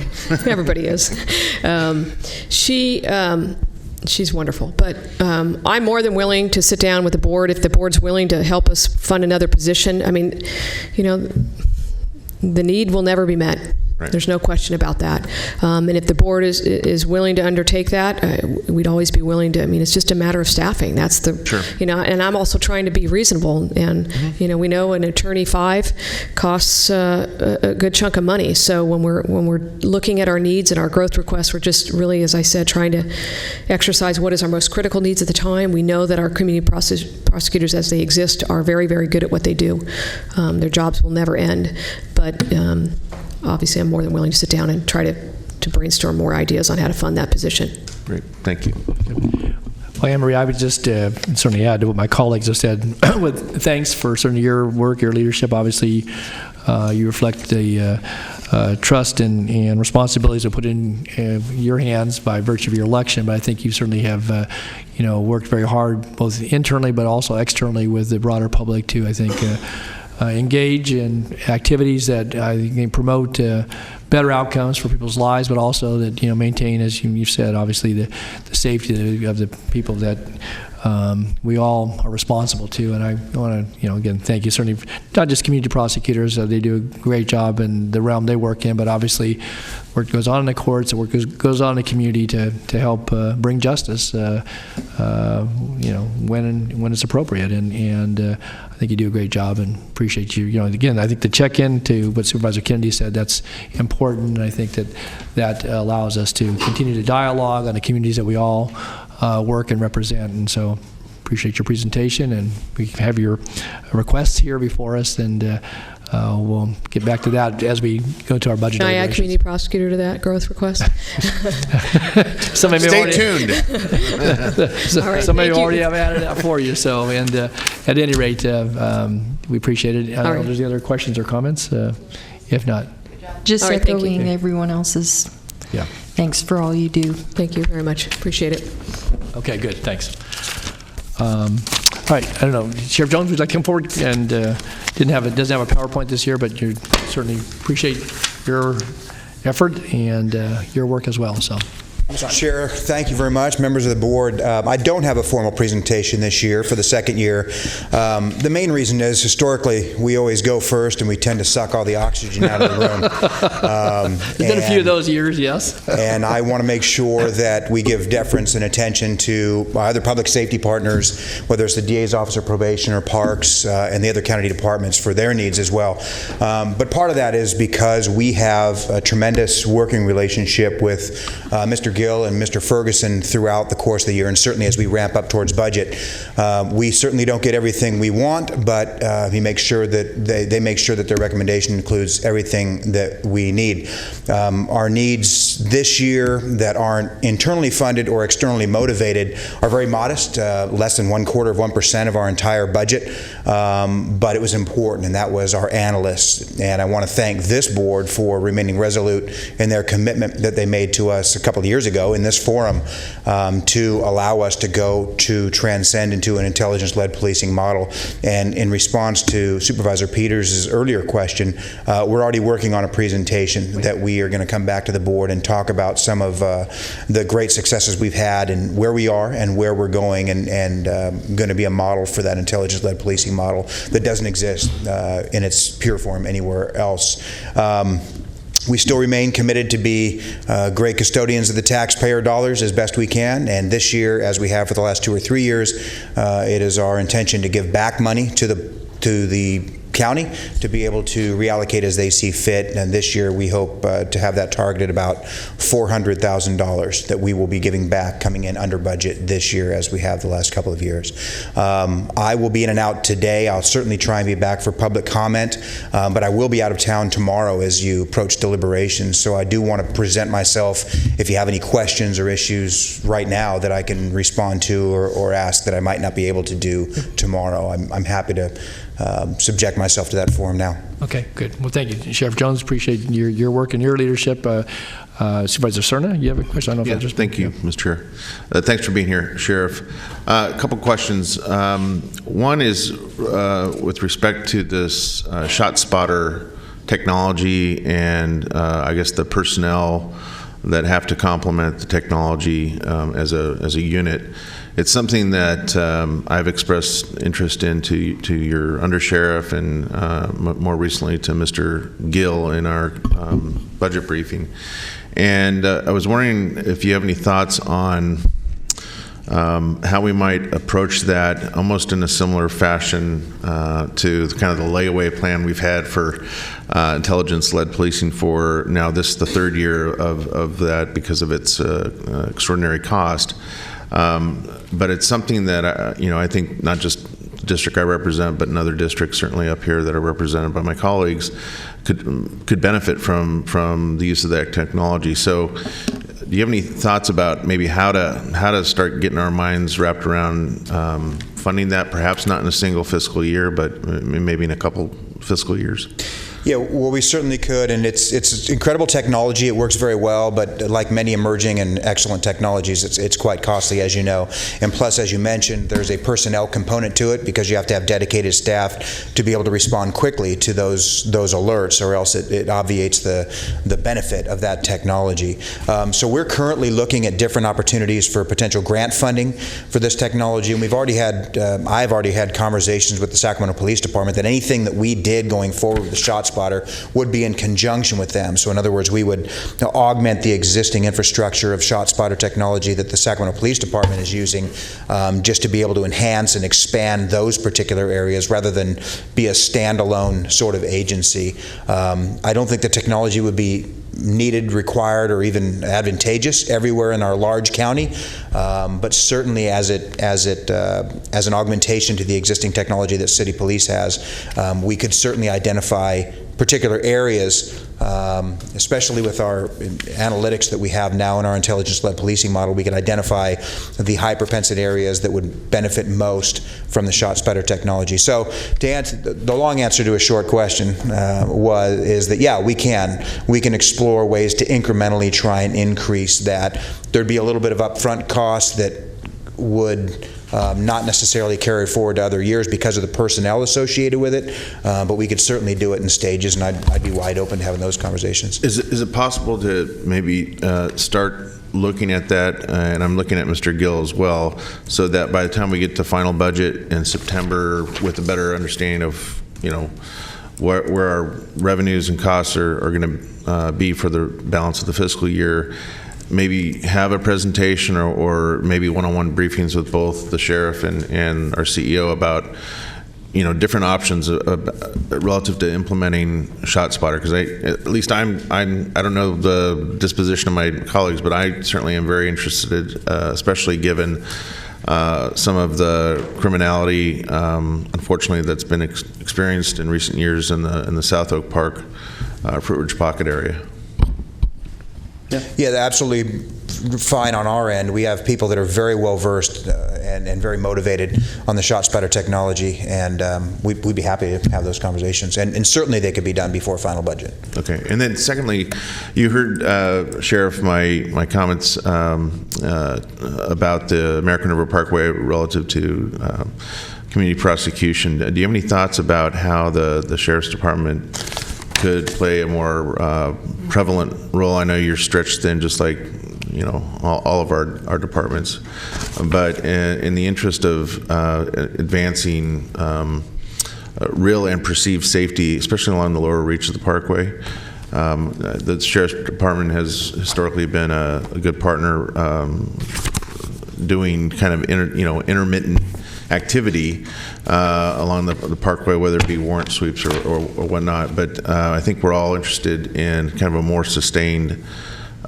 presence of legitimate Parkway use by folks that want to recreate there. But we continue to see, at least I continue to see, a number of unfortunate aspects of criminal behavior that take place in kind of the same spots along the Parkway. So I'm curious to hear your thoughts about that. Sure, and as you know, we have transient enforcement details and our problem-oriented policing officers that sometimes spill over into homeless enforcement. I can tell you that a couple of things. Number one, about 15% of all of our calls for service involve some measure of homeless. I can also tell you that the top 10 contacts by name, frequency of contacts in almost every one of our districts are homeless.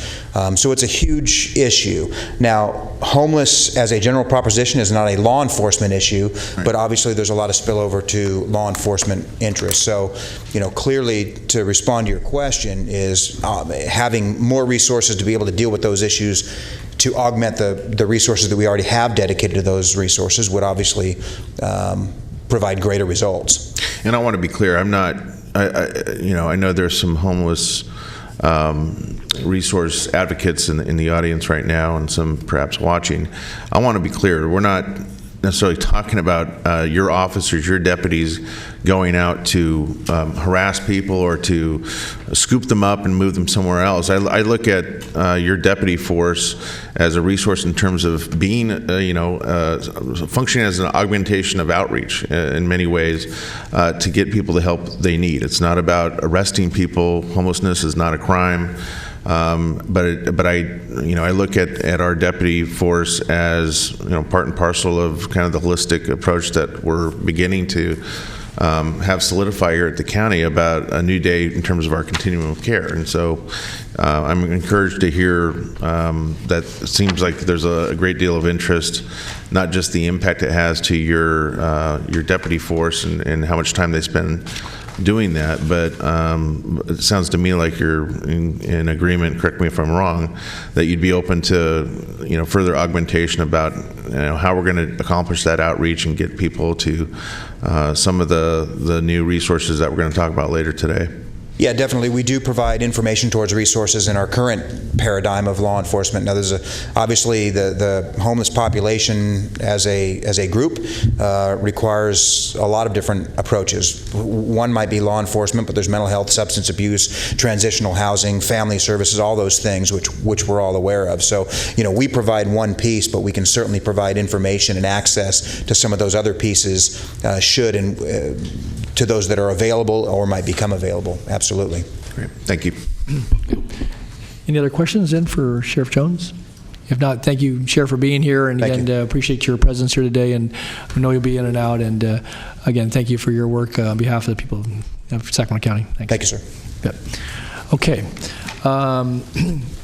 That concludes the elected officials, with our DA and Sheriff, and let's do a little agenda check-in. We're at 11:33. We have a number of speakers on the human assistance side of it, some on parks. We were coupling those two in the sense that we're going to try to take them one after the other without having the break in between.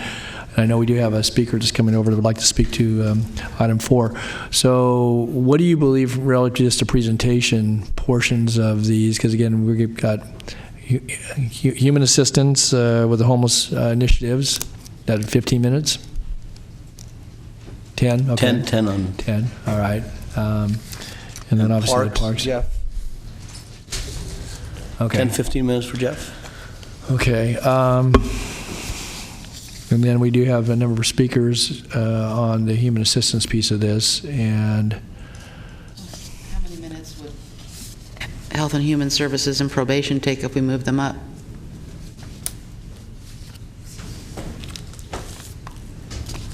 Five minutes for probation and DHHS. Very. We're time limiting you, Sherry. Oh, okay. No, you don't have to get up. No. How many minutes you need? 15. Okay.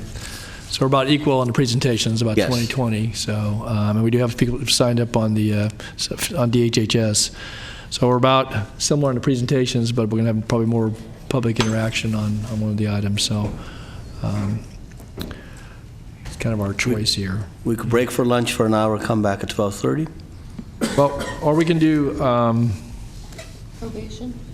probation. Want to do probation, and so if Lee's ready, let's do it. Let's go ahead and we'll take probation. So let's do this then. Again, I want to do justice to certainly, and again for folks in the audience, obviously, I know these are kind of unpredictable because we are trying to keep the homelessness following, and then the parks following that. We have a lot of folks that want to weigh in on homeless initiatives. What we're going to do is take probation, and we can also take Health and Human Services. We only have a couple speakers on that. We do have a speaker that wants to speak to the homeless, though, and when Secretary Kernan will take him before lunch. So what we'll do, we're going to take Human Assistance, Homeless, and Parks. After lunch break would be 1:15, 45 minutes enough for lunch if we take it 12:30? Okay. All right. So again, for those that have been here for the morning, we're going to spill over to early afternoon on the homeless initiatives and parks, and then animal care and any other things after that. So we'll take probation, human services, and we have one speaker, and then we'll come back after lunch with homeless initiatives, human assistance, and parks, and remaining portion of animal care, and so forth. So, all right. So that's the order. So, Lee, you got juggled, you got put to the front. So, good morning. Well, thank you. I appreciate it. Lee Seal, Chief Probation Officer. It's a pleasure to be here, speak to the board.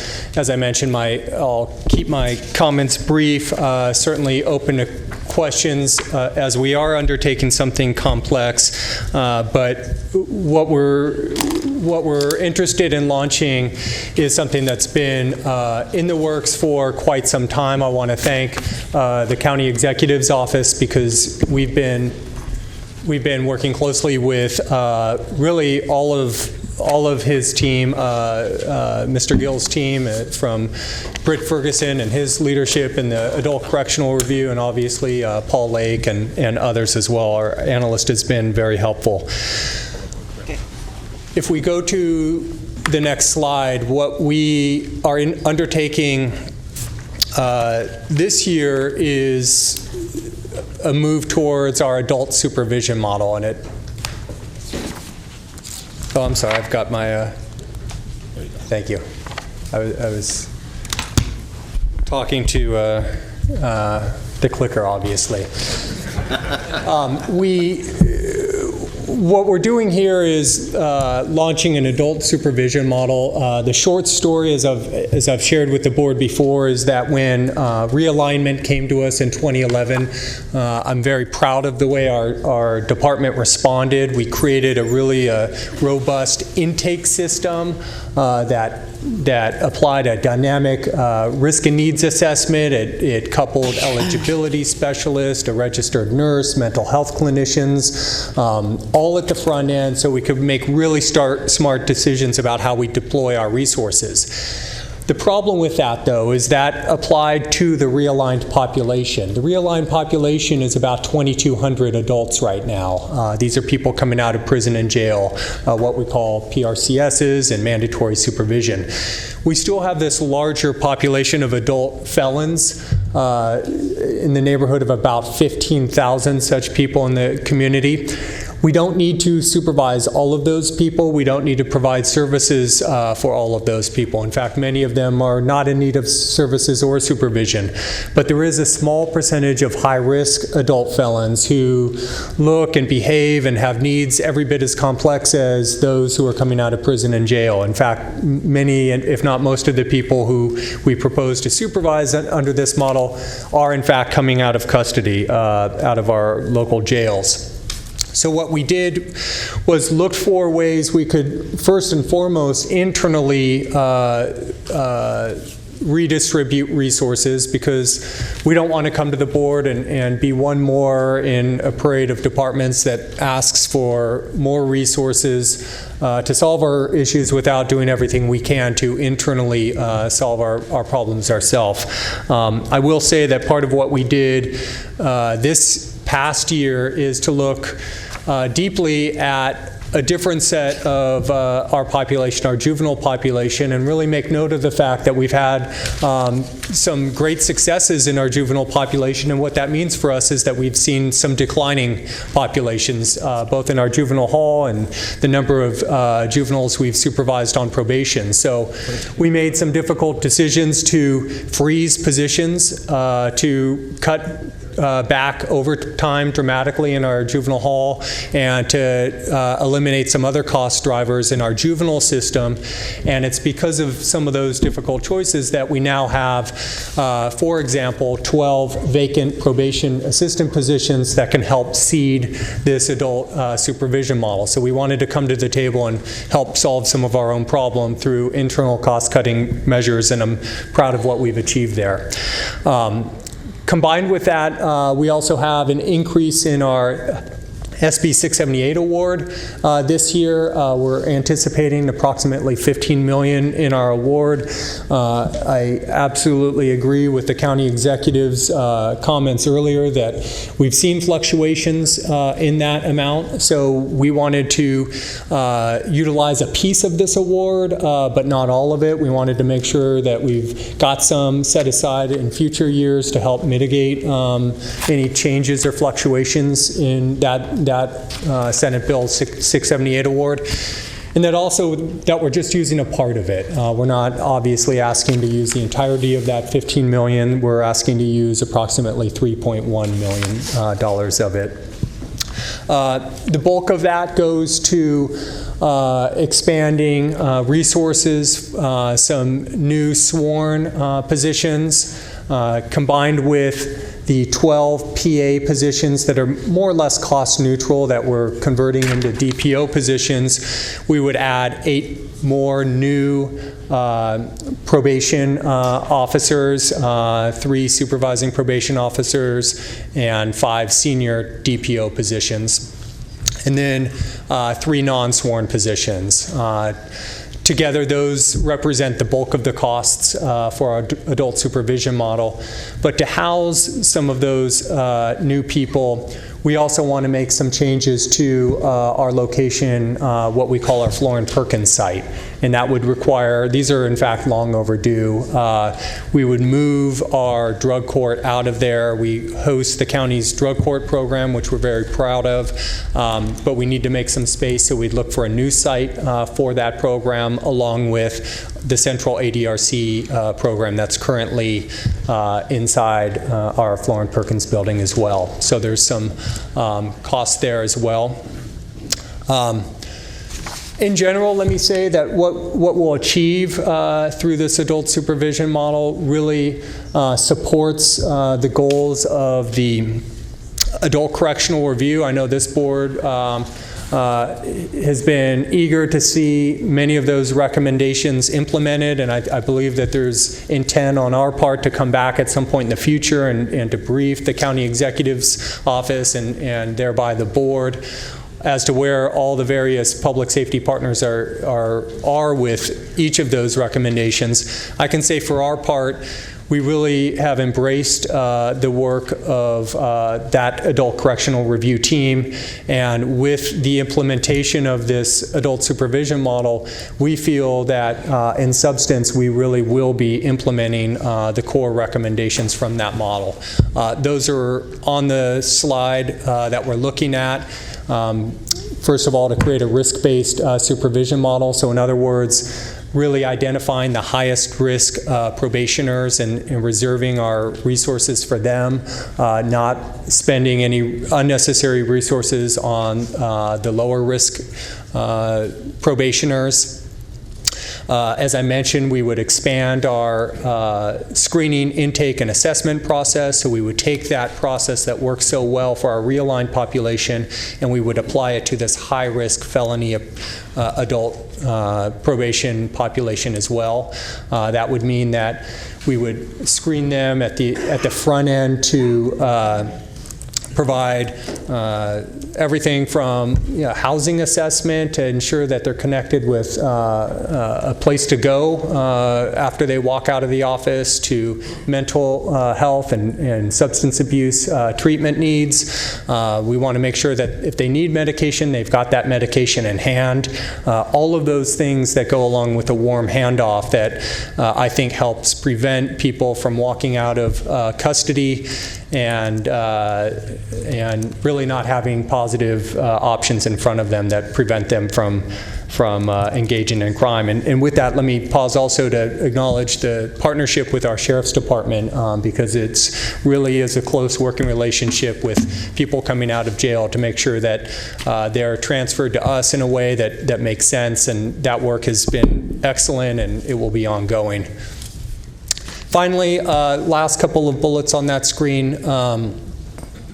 The part of what we've done with the recommendation of the Adult Correctional Review is to really front load our supervision. And what this means is often people come out and they've got a term of probation supervision. It could be 3 years, it could be 5 years. They vary in length. But what we know from the science and the research is that the risk of recidivism is greatest in that very moment that someone is released from custody, and then it diminishes a little bit each day thereafter.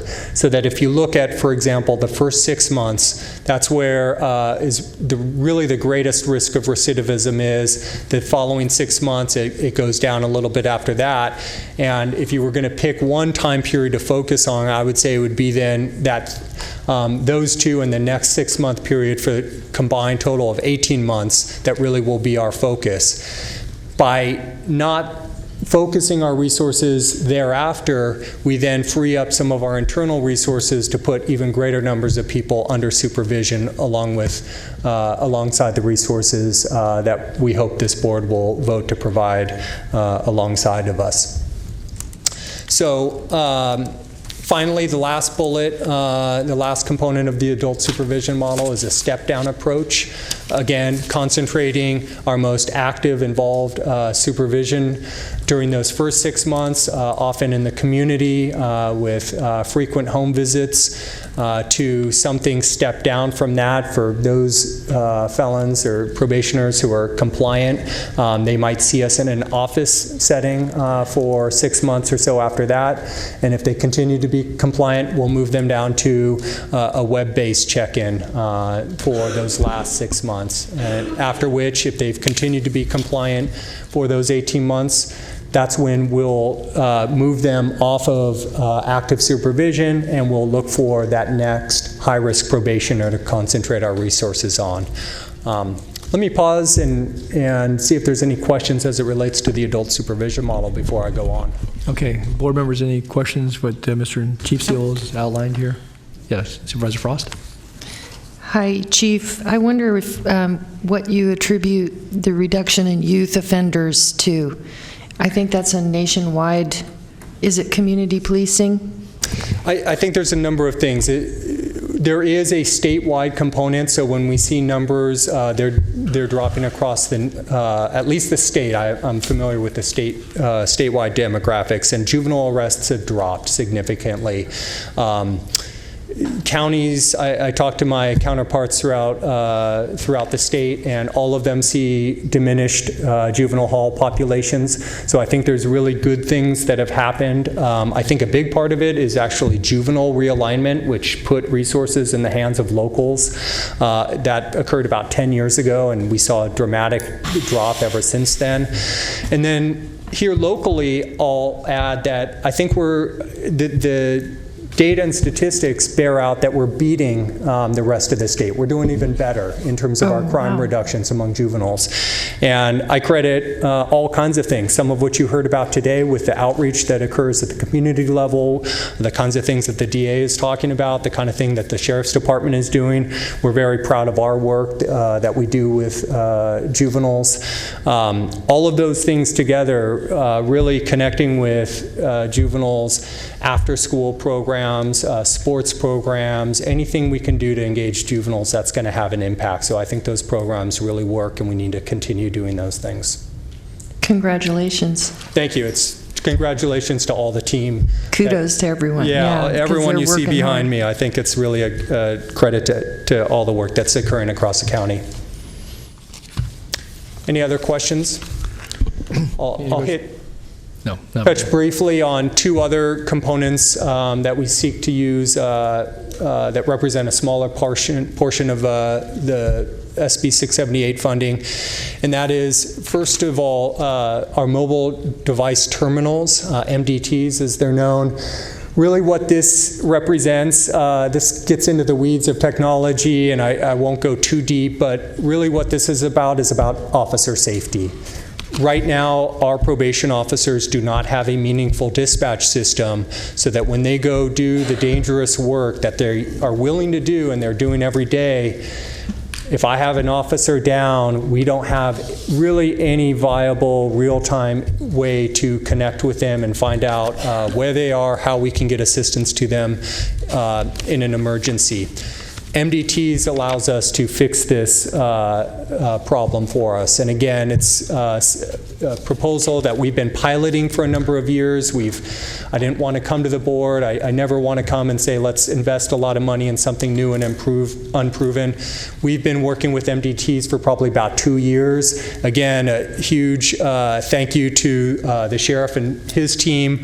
They're an integral part of this. What we plan to do is to enter an MOU with the Sheriff's Department and pay them to really provide that dispatch services to our department so that our officers who are out in the field at any given time, we have about 50 officers at any given time during the week who are in homes and doing probation contacts, that they can do that work safely, and that we have a real-time way of protecting them if something were to go awry, and also to provide them information, real-time information connected with our fellow law enforcement partners so that they can do that job better. So it's a big deal, and I think it really represents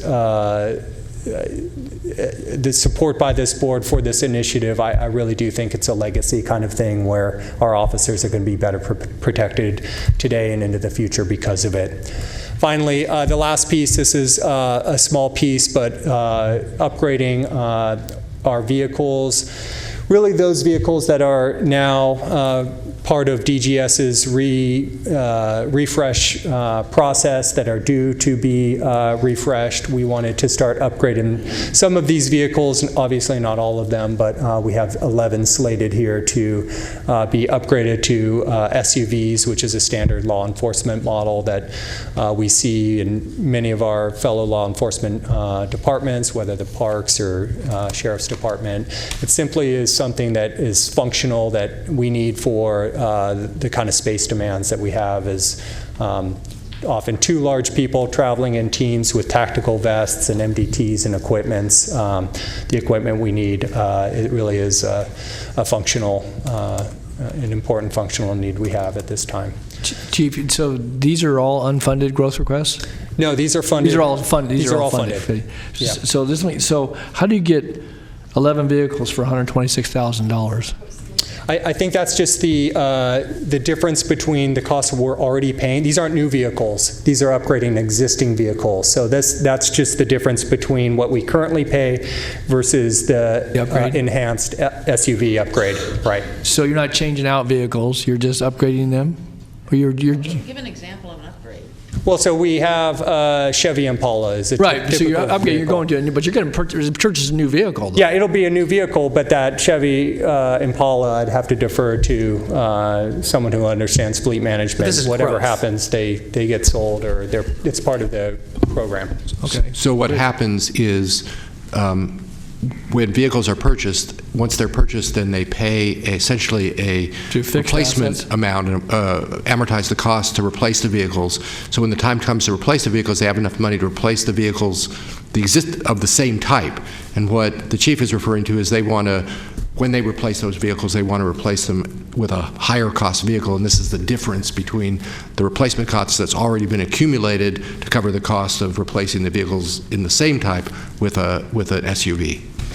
And how many vehicles do you do? You're doing 11 this year? 11, yeah, in part because we've been holding on some of our upgrades with the hope to upgrade them with So what's the SUVs. full cost of replacement? Recognizing that there's the base assumed here is what? I don't know off the top of my head what the full cost 11 is. times 50,000 or what? I don't know off the top of my head. Again, the number reflects the upgrade. I get it. I don't have any problem with it. But but if you look at this, you think, man, such a deal. Let's buy some more and resell them. I mean, you got $11,000 a piece. That's not what it is. It's $60,000 a vehicle or whatever that price is. That's part of the operational.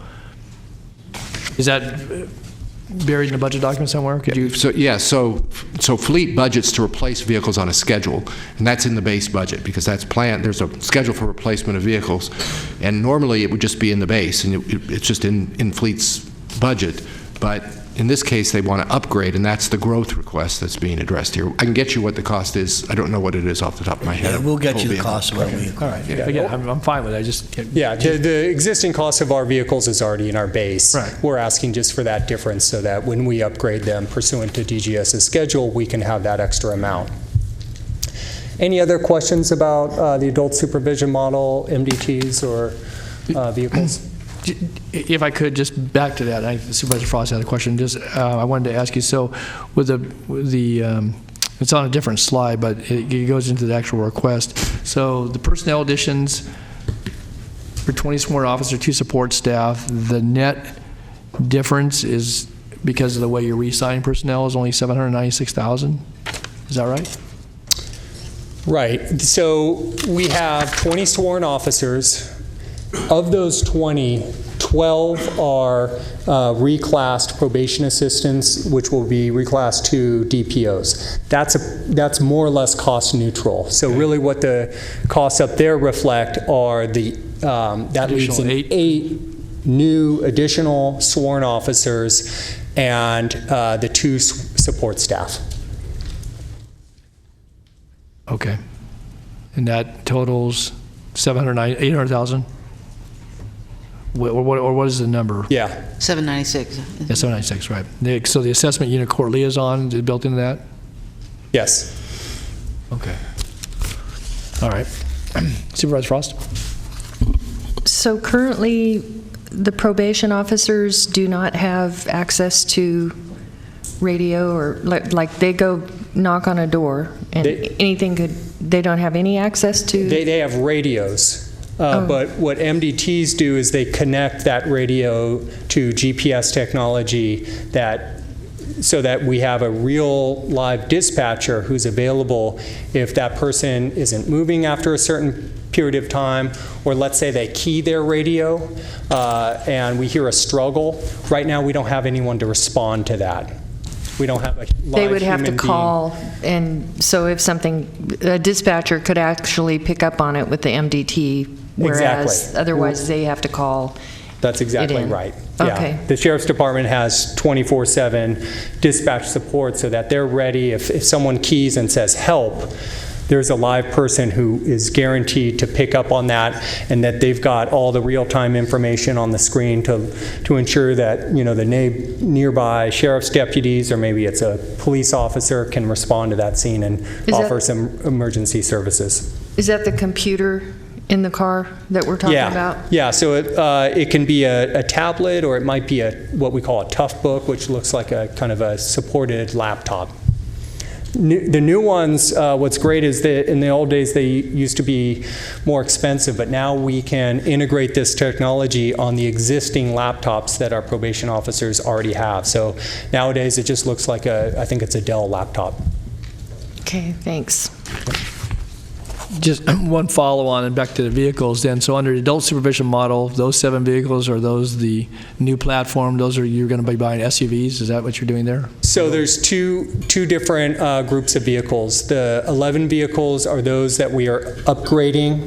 Those are existing vehicles that we want to upgrade to SUVs. And then with the addition of these new employees, we also request the typical budget complement that goes along with them, which in some cases will be new vehicles. So along with the new officers are 7 vehicles as well, so that they can go do their... Yeah. But my question was, so is that the SUV platform, or is it the Impala platform? Yeah. So, okay. SUV. Okay. Thanks. All right. Any other questions about the model and the request being made here? If not, okay. Chief, just back to my question earlier of staff relative to Thornton and Morgan facilities. Any thoughts you want to share with us at this juncture? We're not obviously not deciding that today, but you know, once you had plans, and now we obviously they continue to sit fairly dormant, I guess, if that's a good word for it. Yeah. So I presented to the board in July of last year, and we set forth some options, and I think all of those options were good ones to look at. No sooner had I done that, though, than our juvenile hall population began to drop even more significantly than it had. It had been hovering around 190 or so juveniles at a point in time, and it started dropping to 180 and to 170, 160, 150. Today it's in the 140s. At the same time that was happening, we also saw our group home population dropping as well, somewhat precipitously, and it was dropping by a few every month. But when that happens over a year, it begins to total some pretty significant numbers. Now, both of those things are good problems to have, are particularly with some of our concerns about increased costs associated with continuum of care reform coming at us. We really wanted to drive down those group home costs, and I think, again, that's a credit to decisions that this board has made to invest in waiver programs and others that I think are really showing an impact. But with those drops in our population, I think it's the right decision to pause on any further investment in infrastructure and get a good, clear understanding of what that is. I take very seriously the slide that the county executive showed that, puts our discretionary revenue in context. And I understand that every time I ask for money, that is potentially money out of another department's budget. Before I ever come to the board and ask this board to invest in millions of dollars in hard asset costs, I want to be very, very sure about the long-term viability of that program. And when I have populations that are dropping at the same time that we're looking at something, for me, that means it's time to pause on something and wait.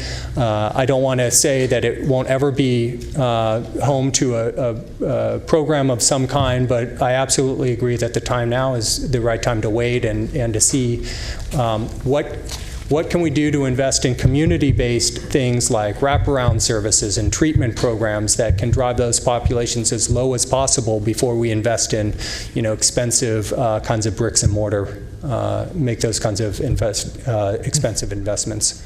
Well, thank you for sharing that, Chief. I think, again, it reflects obviously the kind of evolving picture, one that, you can't have 100% certainty is going to be the same a year or two out, but I think certainly, prudent on your part, and again, it reflects a lot of good work, obviously, by you and your staff and all the partners who work with you to try to help people get back on the right track. So keep our community safe. Okay, any other questions for Chief Seal? If not, thank you, Chief. And thank you very much. Staff. Thank you. Okay, well, we're at 12:03, and I had indicated about 25 minutes ago we're going to look at Health and Human Services. We have a number of speakers signed up for that, and I heard that Sherry had at least 10 or 15 minutes of presentation, and so I'm going to suggest that, again, we apologize for kind of the back and forth here, that we take a break, and we will come back. I'm going to suggest we come back at 1 o'clock then, restart, and that would give us, we'll go back to the regular order. And so, again, we'll go back to homeless, DHA, parks, Health and Human Services, animal care. Yep. And anything else. And so we got a lot of speakers, so again, kind of a choppy morning here, but we'll be back in here at 1 o'clock starting with the presentations on DHA.